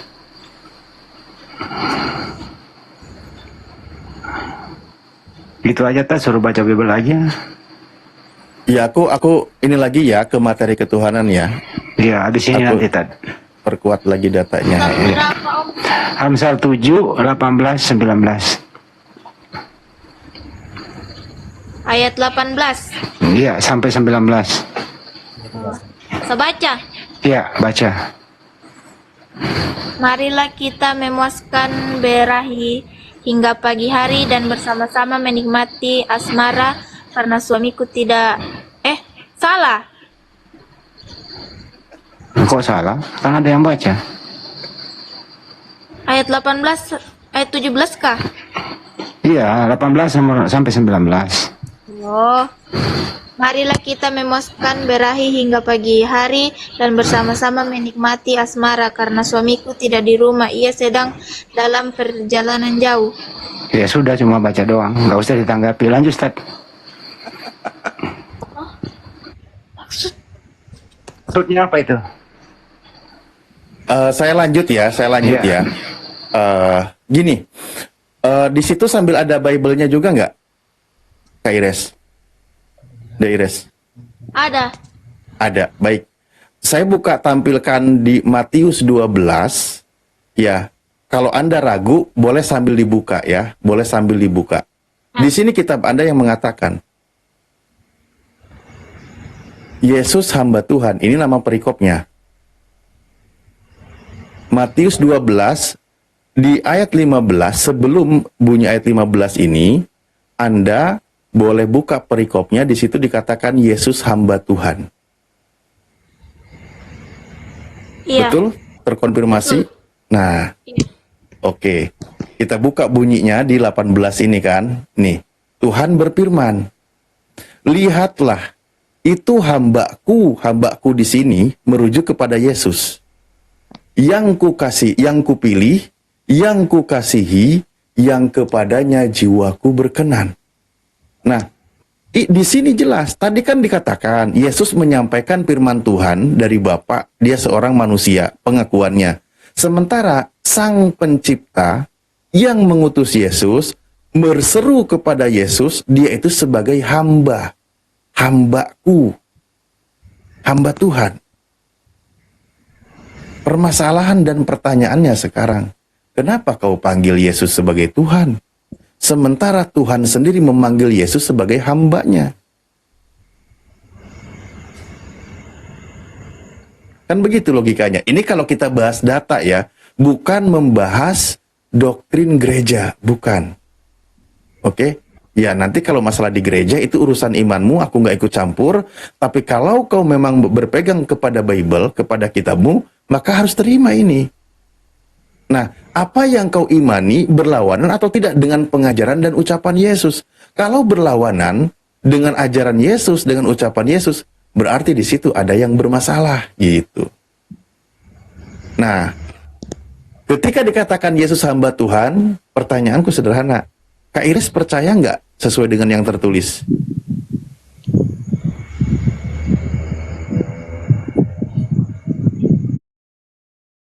Iya. Secara logikanya, hamba Tuhan dengan Tuhan sama atau beda? Beda. Beda. Jelas beda kan? Nah, hamba Tuhan ini, seorang hamba ini, dia punya Tuhan. Atau dia bertuhan, atau dia menyembah Tuhan, kan gitu? Iya. Maka pertanyaan kita yang menggunakan akal sehat, kenapa hamba Tuhan ini dituhankan? Kenapa tidak menuhankan hamba dari hamba Tuhan ini? Tuhan dari hamba Tuhan ini yang dituhankan. Katanya mengikuti ajaran Yesus. Kan gitu sering klaimnya. Kalau mengikuti ajaran Yesus, ketika Yesus sebagai hamba Tuhan, dia mengabdi kepada Tuhan, kenapa kita tidak ikuti? Bukan malah menuhankan hamba tersebut. Nah, begitu logikanya. Kalau kita bahas pakai data, bukan pakai doktrin dari gereja, kan gitu. Tapi saya kan kalau Kak Iris masuk ke gereja beda cerita. Pasti mengatakan Yesus Tuhan, Yesus hebat, Yesus bla bla bla dan sebagainya. Kan gitu. Iya.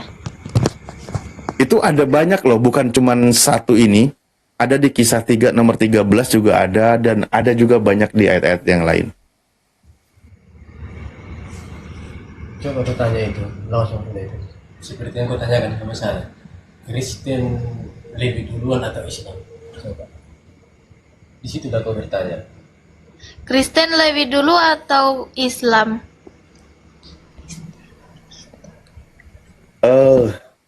Begini, kalau disebut Kristen, perbandingannya dengan Nabi kami, Nabi Muhammad SAW, tentu kita melihat itu fakta yang ada, Kristen ada duluan. Ya kan? Kalau merujuk kepada ajaran Kristen. Pertanyaannya sekarang, Kristen itu disebutkan sebagai pengikut Kristus. Tapi dari mana sumbernya? Di dalam kitab Anda mencatat, kan di dalam kisah 11:26 ya. Seingatku kalau salah mohon koreksi. Di situ dikatakan pertama, betul ya?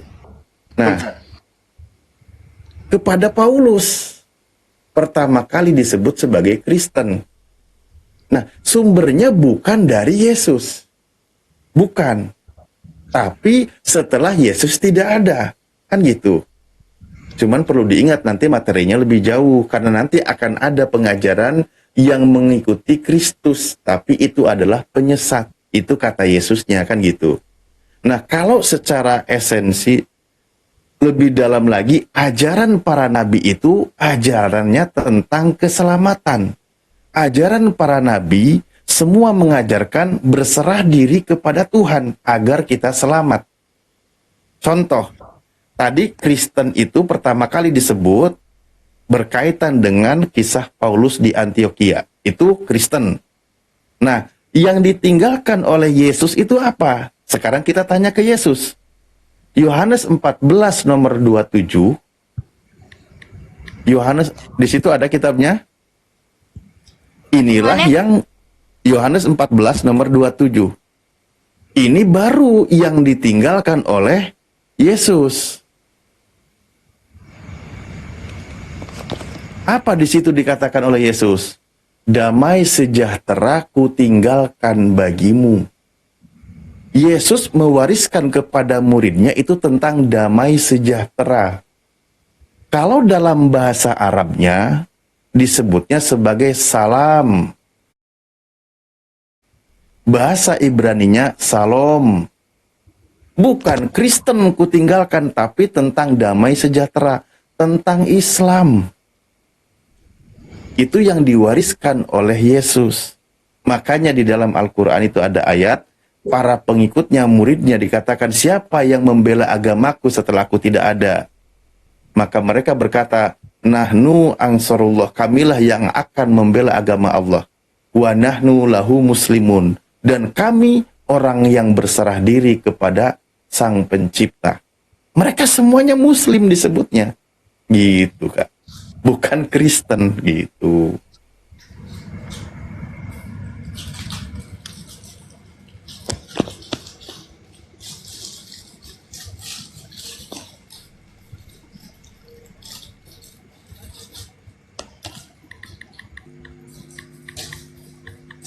Ya, gimana? Kang Ladi?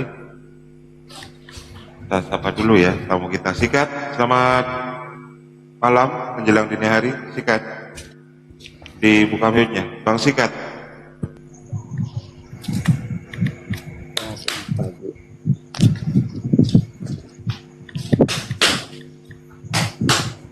Sikat. Selamat pagi. Ya, selamat pagi Bang Sikat. Anda mau masuk?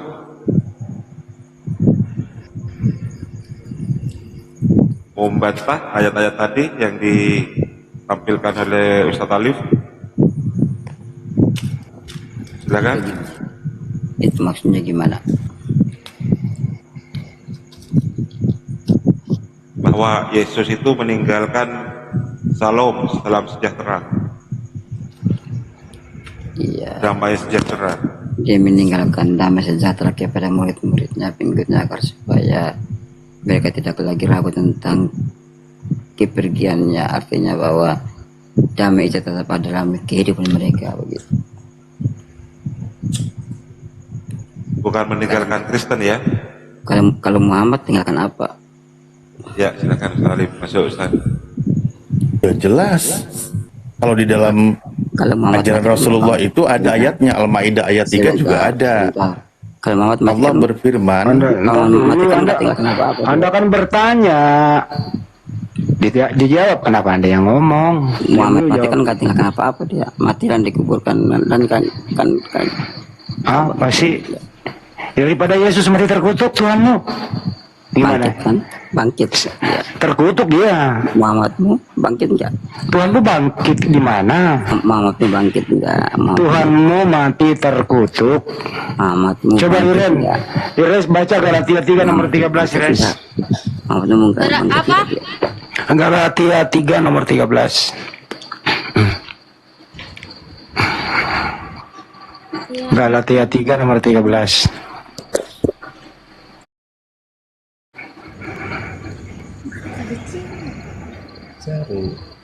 Galatia 3 nomor 13.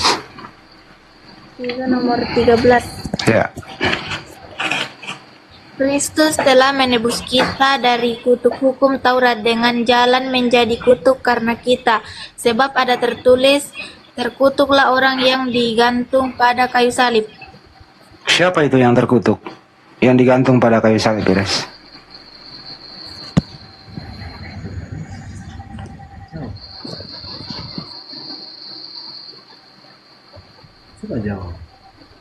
Jangan dijawab, nggak bisa jawab dia. Yesus tuh.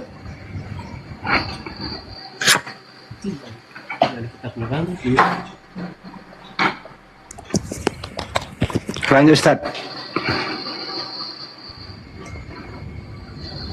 Silakan. Ya, kalau Alif. merujuk kepada ayat itu, sebenarnya kalau kita bahas komparasi dari kedua keyakinan, Kristen versus Islam, maka Islam itu yang konsisten memuliakan Nabi Isa alaihissalam. Konsisten. Jadi menjadi seorang Muslim tidak boleh mengutuk utusan Tuhan.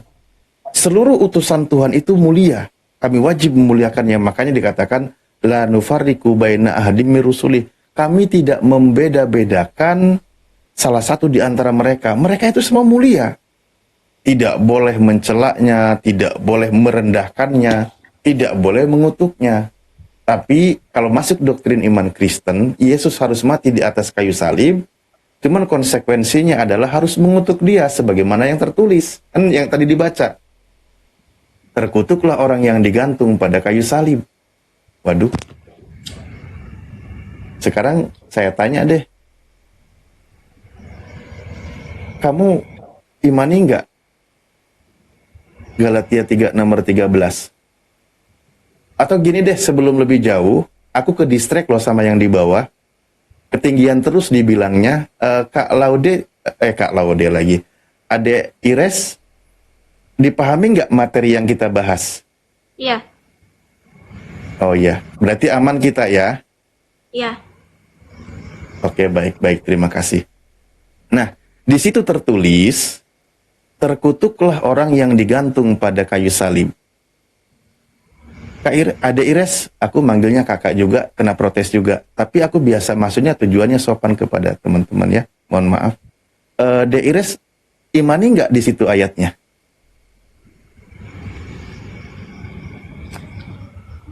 Iya, Berarti Dek Ires ini dalam imannya mengutuk Yesus.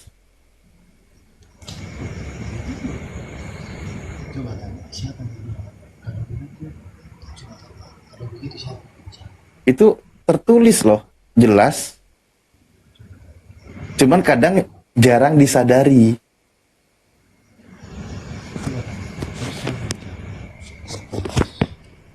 Kalau di dalam ajaran Islam, karena dikatakan tidak disalib dan tidak dibunuh, makanya kita berarti tidak mengutuk. Dia tetap mulia. Makanya seorang ayah tadi, sang ayah, ketika dia menjadi seorang Muslim, ternyata justru dia semakin cinta dan semakin memuliakan Yesus. Awalnya dia percaya dia mati terkutuk di atas kayu salib. Begitu menjadi seorang Muslim, no, dia tidak terkutuk. Dia tidak mati di atas kayu salib. Dia tidak dihinakan. Dia tidak ditelanjangi. Dia tidak ditampar. Dia mulia. Tuhan selamatkan dari fitnahan mereka. Itu kalau masuk ke dalam ajaran Islam.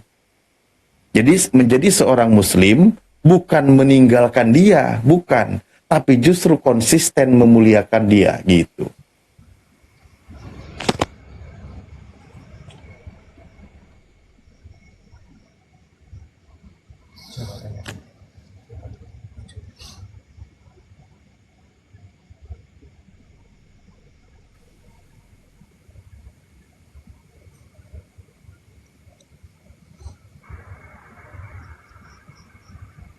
Halo Dek. iya. Masihkah Anda mengutuk Yesus hari ini? Pusing loh aku. Enggak, masalahnya gini, kalau kau tolak berarti Anda bukan Kristen, tapi karena itu tertulis sebagai seorang Kristen ya harus diimani. Coba aku tanya di situ. Seperti pertanyaan kamu sama saya. Terus siapa yang disalib? Tuhan. Itu yang orang berilmu semua Yesus. di dalam. Orang berilmu semua di dalam. Coba tanya. Jelasin aja Ustaz, yang disalib itu orang mulia atau orang fasik? Jelasin dulu Ustaz. Oke, pertama, merujuk kepada ayat Al-Quran, itu orang yang layak mati disalib, dihukum, dengan cara disalib itu kan hukuman hina ya. Itu adalah orang yang melawan Tuhan, maksudnya ajaran Tuhan dan melawan utusan Tuhan. Al-Maidah ayat 33. Jadi itulah yang layak untuk dihukum dengan cara disalib. Nah, berarti pelaku penjahat atau yang membantah ajaran Tuhan. Nah, sekarang di dalam kitab Kak Ires juga, di situ dijelaskan orang yang layak disalib itu adalah orang yang melakukan kejahatan, bukan orang yang baik, bukan orang yang benar. Bahkan justru yang terkutuk itu adalah mereka yang menjadi pengkhianat. Contoh, Yesus orang benar, Yesus orang baik. Maka kalau ada yang berusaha membunuh dia, orang itulah yang terkutuk. Makanya ada bunyi ayatnya, terkutuklah orang yang menerima suap untuk membunuh orang yang tidak bersalah, kan gitu. Nah, berarti yang terkutuk, yang salah itu adalah yang punya rencana jahat. Nah, bagaimana sekarang kita melihatnya? Kenapa teman-teman Kristen kok maksa sekali harus Yesus yang anak Maria, yang utusan Tuhan untuk Bani Israel itu harus mati di atas kayu salib? Itulah terjadi. Aduh, sorry. Ini ya, HP ku jauh. Bang Andi, lanjut dulu bentar. Jatuh HP ku.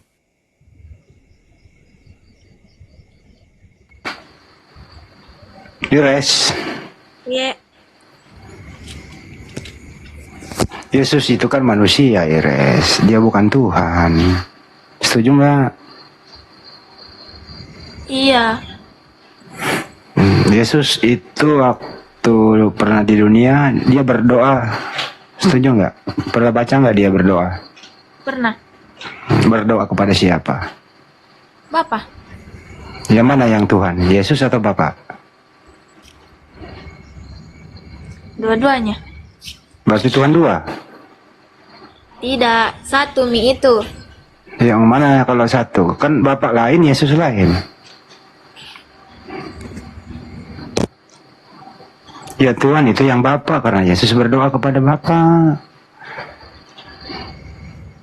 Kan Yesus memperkenalkan dirinya sebagai utusan Tuhan. Belajar lagi ya Iris ya. Ya. Oh, kamu kan masih muda nih. Belajarlah yang realistis, apa sih? Yang logis, yang mudah gitu loh. Iris kan punya akal, masa nggak bisa bedain mana manusia, mana Tuhan? Bisa nggak Iris bedain antara manusia dan Tuhan? Bisa. Bisa. Bisa nggak manusia menjadi Tuhan?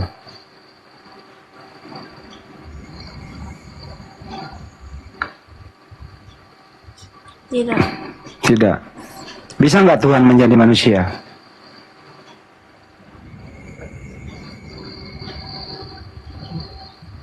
Bisa kayaknya. Ya nggak bisa lah. Kalau Tuhan menjadi manusia, berarti nggak ada Tuhan lagi. Habis Tuhan. Karena jadi manusia. Gimana, Res?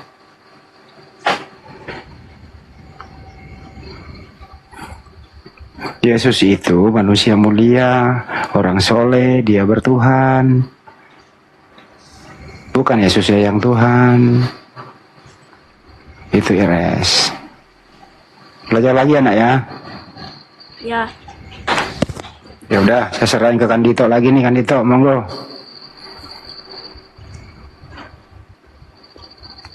Baik. Bismillahirrahmanirrahim. Sudah diperintahkan, jadi harus maju.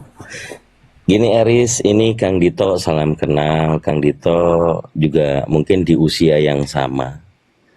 Usia 15 tahun, kemudian dengan tegas untuk masuk Islam. Memang usia remaja ini harusnya kritis, tapi saya mendengarkan tadi masih nempel doktrin atau masuknya asupan-asupan doktrin yang tidak tertulis dalam Bible, sehingga ini dimulai oleh Pak Laude ayahandanya untuk benar-benar membaca Bible, sehingga tadi kaget membaca Amsal. Tapi memang mau tidak mau kita memperlihatkan bahwa Bible itu yang dibacakan di Amsal adalah kitabnya orang Yahudi, kemudian dipaksa dikanon menjadi kitabnya orang Kristen. Begini Eris, di usia 15 tahun sudah pelayanan atau masih sekolah minggu? Biasa jadi pelayan. Oke, sudah masuk pelayanan. Ya. Ini udah berat, jadi masuk doktrinnya sudah kuat, cuman belum terdoktrin tentang Islamofobia. Islamofobia pernah nggak dalam sekumpulan teman-teman di gereja berbicara tentang Islam yang mengandung unsur kebencian?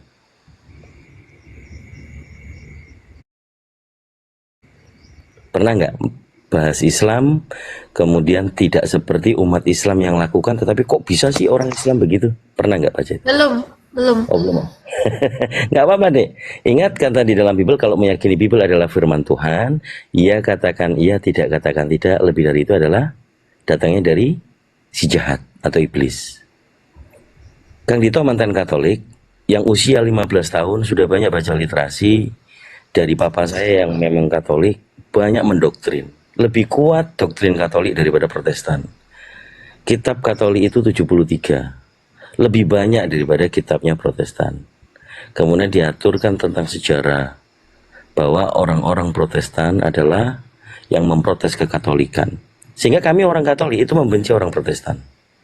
Membenci dalam artian adalah, kok ada orang yang sudah meyakini Kristus itu Tuhan dalam iman rasuli, pribadi Tritunggal yang di awal mula-mula, pecah orang ini tapi tidak mengambil kitab yang sama. Ini faktual. Jadi Eris kalau usia 15 kini mau belajar nih, coba ibaratnya kayak mana sih ada orang Islam yang bisa menunjukkan bahwa Islam ini tidak seperti yang dikatakan oleh keluarga yang Kristen. Papanya tadi, ayahnya tadi disebut Yudas. Betul ya? Padahal Yudas adalah, di Bible itu Yesus mengatakan 12 murid yang kupilih di antaramu adalah salah satunya iblis. Bagaimana hukum kasih, hukum terutama yang kedua, kasihilah sesamamu. Mengatakan ayahnya Eris Yudas. Iblis kan? Apakah itu kasih? Enggak. Saya cuma memperlihatkan bahwa apakah benar-benar doktrin itu relevan dengan Bible. Maunya Eris diajari Kristen dari luar Kristen, maksudnya dari non-doktrin untuk melepaskan doktrin. Apa yang Eris tanyakan tentang kekristenan sama saya, yang menurut Eris tadi sudah menjawab pertanyaannya Gurunda Bang Zuma. Yesus itu manusia, kan gitu. Sudah tahu manusia, kenapa kok masih disebut Tuhan? Kan Tuhan itu kan tidak mati. Tadi dibilangin, bilangan 39. Kita sama-sama mengetahui ternyata orang Yahudi itu meyakini bahwa Tuhan itu maha kekal, tidak mati. Kalau manusia mati, itu kan tadi sudah agak tercerahkan kalau manusia itu bukan Tuhan. Manusia dan Tuhan tidak bisa dicampurkan. Akhirnya menjadi manusia Tuhan atau Tuhan manusia. Yang disalib, oh itu kemanusiaannya, itu yang sering terjadi di dalam doktrin. Nah, silakan Eris, apa tanyakan tentang kekristenan yang menurut Eris memang menjanggal. Itu dulu, biar keluar doktrin dari pengajaran di gereja, pengajaran dari keluarga yang Kristen, menyebut ayahnya itu Yudas, kok bisa? Silakan, tanya aja sama saya tentang kekristenan. Saya umur 15 tahun, sadar. Saya percaya Islam. Om tolong jelaskan sama saya, siapa Tuhan Yesus sebenarnya? Kenapa bukan Tuhan? Oke.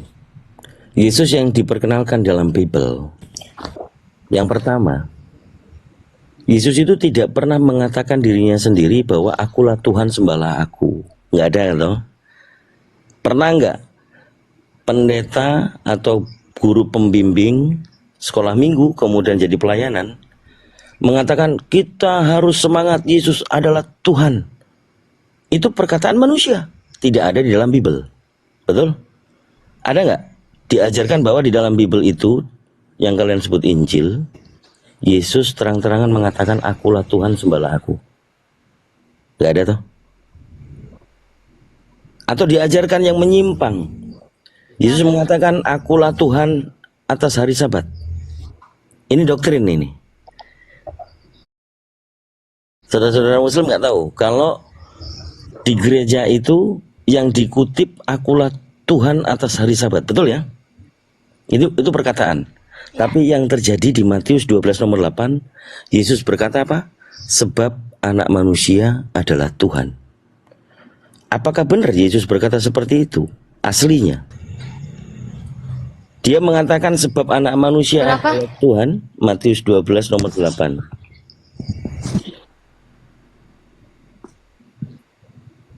Jadi dua kodrat pemahaman doktrin 100% manusia, 100% ilahi.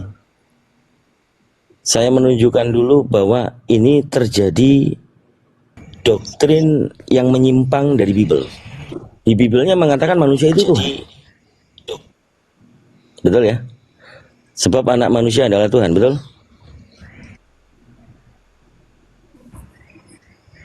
Silakan dibaca, Dik. Matius 12 ayat 8. Iya. Karena anak manusia adalah Tuhan atas hari Sabat. Anak manusia itu siapa?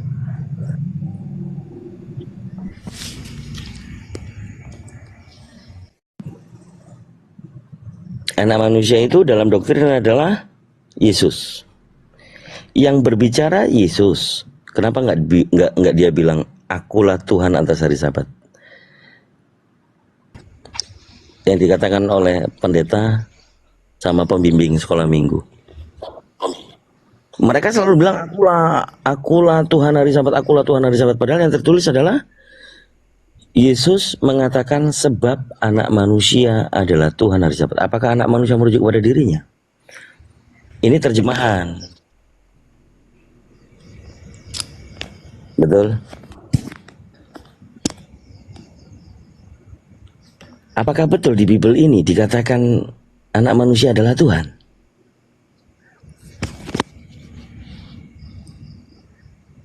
Jadi memang akan menguras tenaga. Memang nggak bisa Eris memaksakan Kristen benar.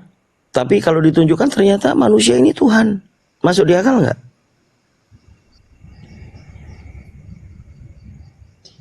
Tidak. Jangan biarkan Eris sendiri, Pak Laude ya. Biar Eris sendiri yang menjawab. Karena saya membaca psikisnya, membaca psikisnya kita nggak bisa paksakan karena karakteristik yang dibangun sejak kecil itu sudah terdoktrin sampai dia nggak bisa ngelihat loh. Kamu Eris kalau melihat atau mendengarkan ayah itu dipanggil Yudas, terima nggak? Tidak. Yudas di Bible dikatakan iblis atau tidak?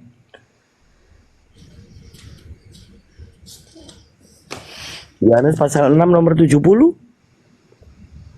Yesus mengatakan Yudas iblis bukan? Tunggu dulu. Yohanes 6 ayat berapa? 70. 70. 8 apa iya? 6. Jawab Yesus kepada mereka, bukan aku sendiri yang telah memilih kamu. Dan ke-12 ini, namun seorang di antara kamu adalah iblis. 71-nya? 71 yang dimaksudnya ialah Yudas anak Simon Iskariot, sebab dialah yang akan menyerahkan Yesus dia seorang di antara ke-12 murid itu. Oke, coba sekarang Eris lihat, ayah itu iblis atau bukan? Bukan. Lalu apakah keluarga dari mamanya Eris mengatakan bapaknya Eris ini iblis, Yudas? Tidak. Mereka mengucapkan nggak kalau ayahnya Eris ini Yudas? Tidak.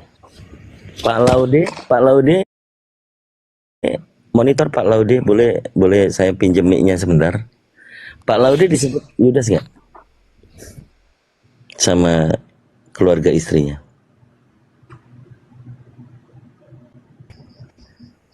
Kenapa ini? Karena tadi saya mendengar bahwa Pak Laude mengatakan saudara-saudara dari istrinya Pak Laude. Iya, gimana? Pak Laude disebut Yudas nggak sama keluarga istrinya? Oh, mantan itu istri. yang disampaikan anak saya tadi itu, tadi sore habis maghrib dia bilang, Bapak seperti Yudas menjual Tuhan Yesus. Oh, anaknya. Maksudnya Eris yang bilang ke Pak Laude Yudas. Jadi mana sebenarnya sekarang coba kalian berdua tatap-tatapan. Pak Laude ini Yudas, iblis gitu ya. Apakah iblis yang bertanggung jawab kepada anaknya? Itu iblis. Hal ini menunjukkan bahwa ketidakmengertian yang dia ketahui adalah Yudas ini yang berkhianat kepada Yesus yang disebutkan Tuhannya, dan mengatakan Yudas itu sebagai penyuap, menjual Yesus. Berarti yang berdosa kan Yudas. Sehingga Pak Laude ayahnya dikatakan Yudas, iblis. Minta maaf dulu ya. Kalau sekarang udah tahu ternyata Yesus mengatakan Yudas itu iblis. Minta maaf dulu sama ayahnya.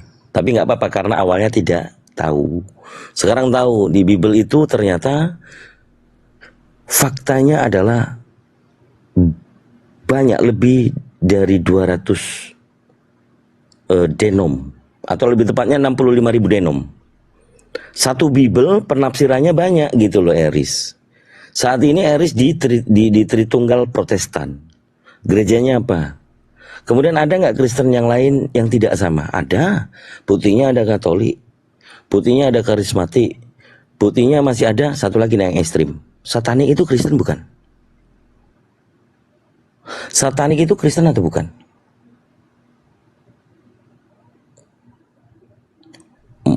Naikkan ulang. Oh, turun dia. Kenapa bisa? Oke. Satanik itu menurut Eris ada pengetahuan nggak tentang satanik? Satanik itu Kristen atau bukan?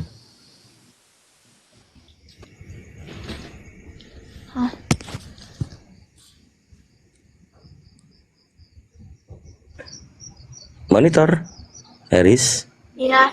Iya. Ya Allah. Pernah ada tahu nggak tentang satanik? Satanik. Iya.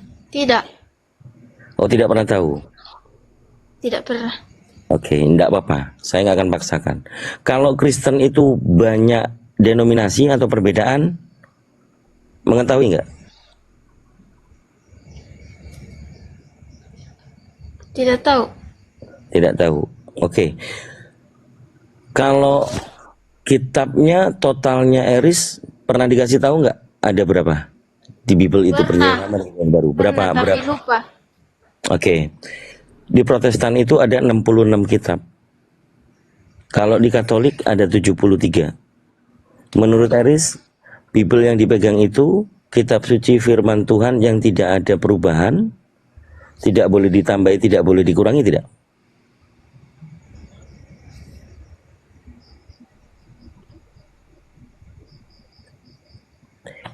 Yang disebut kitab suci itu boleh ditambahi atau dikurangi, tidak? Tidak. Tidak boleh.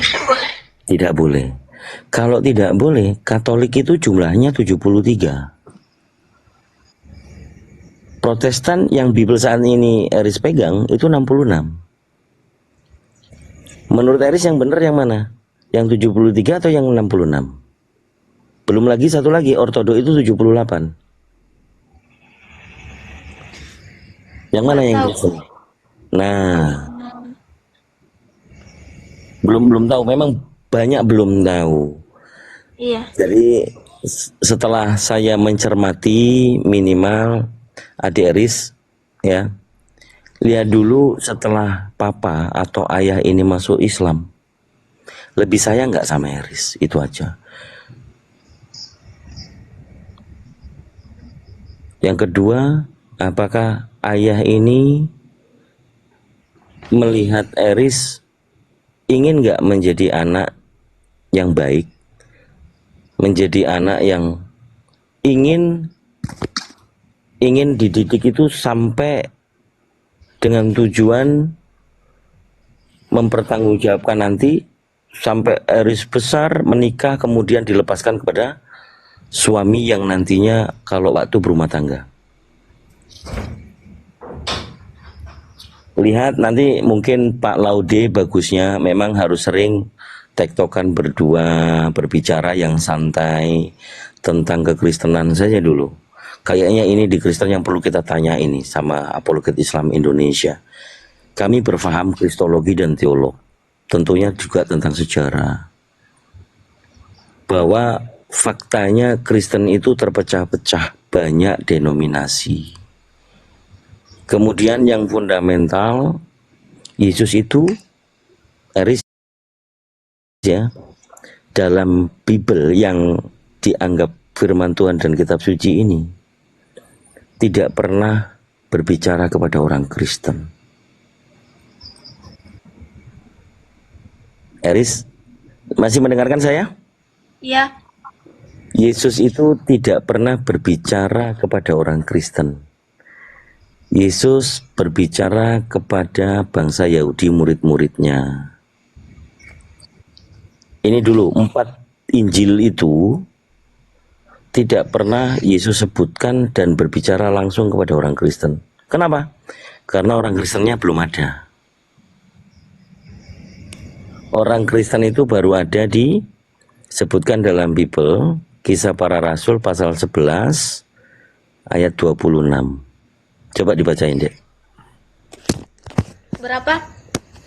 Kisah Para Rasul pasal 11 nomor 26. Mana ini? Kisah Para Rasul pasal 11 ayat 26. Firman Tuhan, mereka tinggal bersama-sama dengan jemaat itu 1 tahun lamanya sambil mengajar banyak orang di Antioquia. Lah murid-murid itu untuk pertama kalinya disebut Kristen. Oke, jadi Kristen disebut itu untuk murid-murid. Menurut Eris, murid-murid itu siapa? Murid-murid Yesus atau murid-murid siapa? Murid-murid Yesus. Oke, coba baca 25-nya. Mundur 1 ayat. 25. Lalu pergilah Barnabas ke Tarsus untuk mencari Saulus, dan setelah bertemu dengan dia, ia membawanya ke Antioquia. Jadi yang mengajari mereka, murid-murid itu siapa? Barnabas dan Saulus. Paulus. Berarti murid-murid ini muridnya siapa? Murid Paulus dan Barnabas atau muridnya Yesus?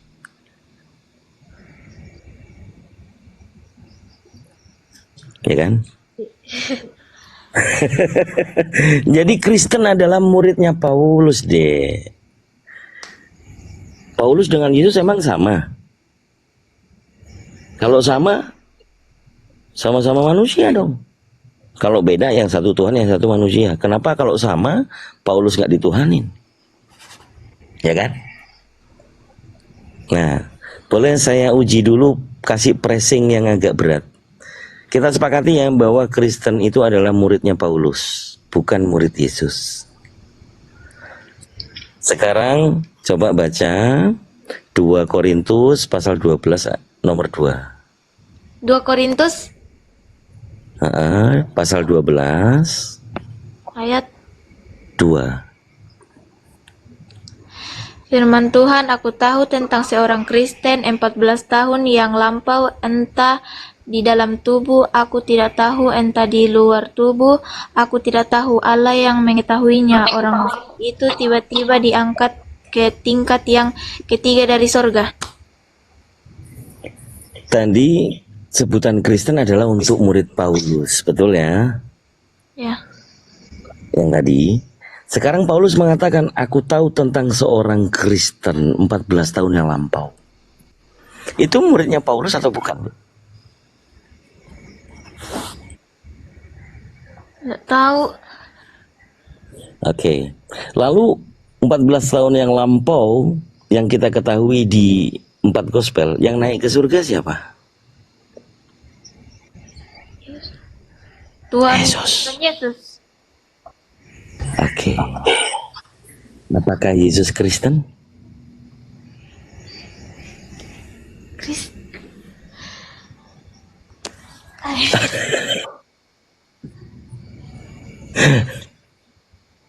Aneh ya? Iya. Paulus mengatakan, aku tahu tentang seorang Kristen. Ternyata itu Yesus katanya. Apakah Yesus Kristen? Kalau Yesus Kristen, apakah Yesus murid Paulus? Bukan.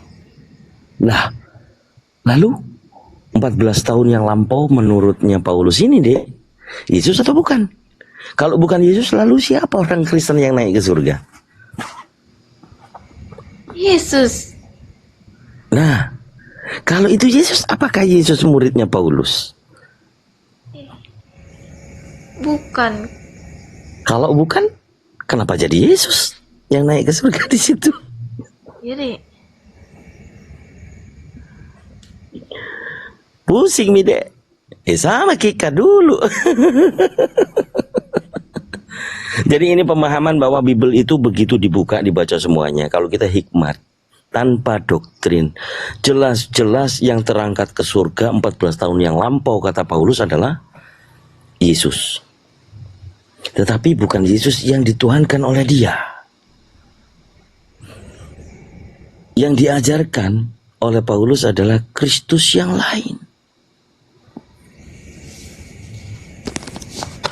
1 Korintus pasal 1 nomor 25 dek. 1 Korintus Pasal 1 nomor 25. sebab yang bodoh dari Allah lebih besar hikmahnya daripada manusia, dan yang lemah dari Allah lebih kuat daripada manusia. Ngerti nggak maksud pembicaraan itu? Enggak kan? Enggak. Oke. Nomor 23-nya coba baca. 23. Tetapi kami memberitakan Kristus yang disalibkan untuk orang-orang Yahudi suatu batu sandungan, dan untuk orang-orang bukan Yahudi suatu kebodohan. Untuk yang bukan orang Yahudi itu, non Yahudi itu Kristen atau bukan? Bukan. Ya kok bukan? Orang Yahudi kan bersunat, non Yahudi kan Kristen. Kan muridnya Paulus yang nggak bersunat. Maksudnya non Yahudi itu kan muridnya Paulus kan. Iya. Kalau yang Yahudi kan muridnya Petrus. Muridnya Paulus tadi disebut apa? Muridnya Paulus tadi disebutnya apa? Kristen. Jadi di situ menurut Kristen, penyaliban itu adalah suatu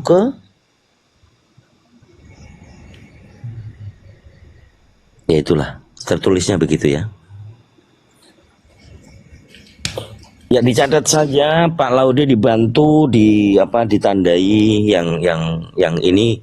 Memang kalau mengobati doktrin itu harus diajak mengikuti ritmenya. Kalau ternyata ada dalil-dalil yang berbenturan dengan doktrin.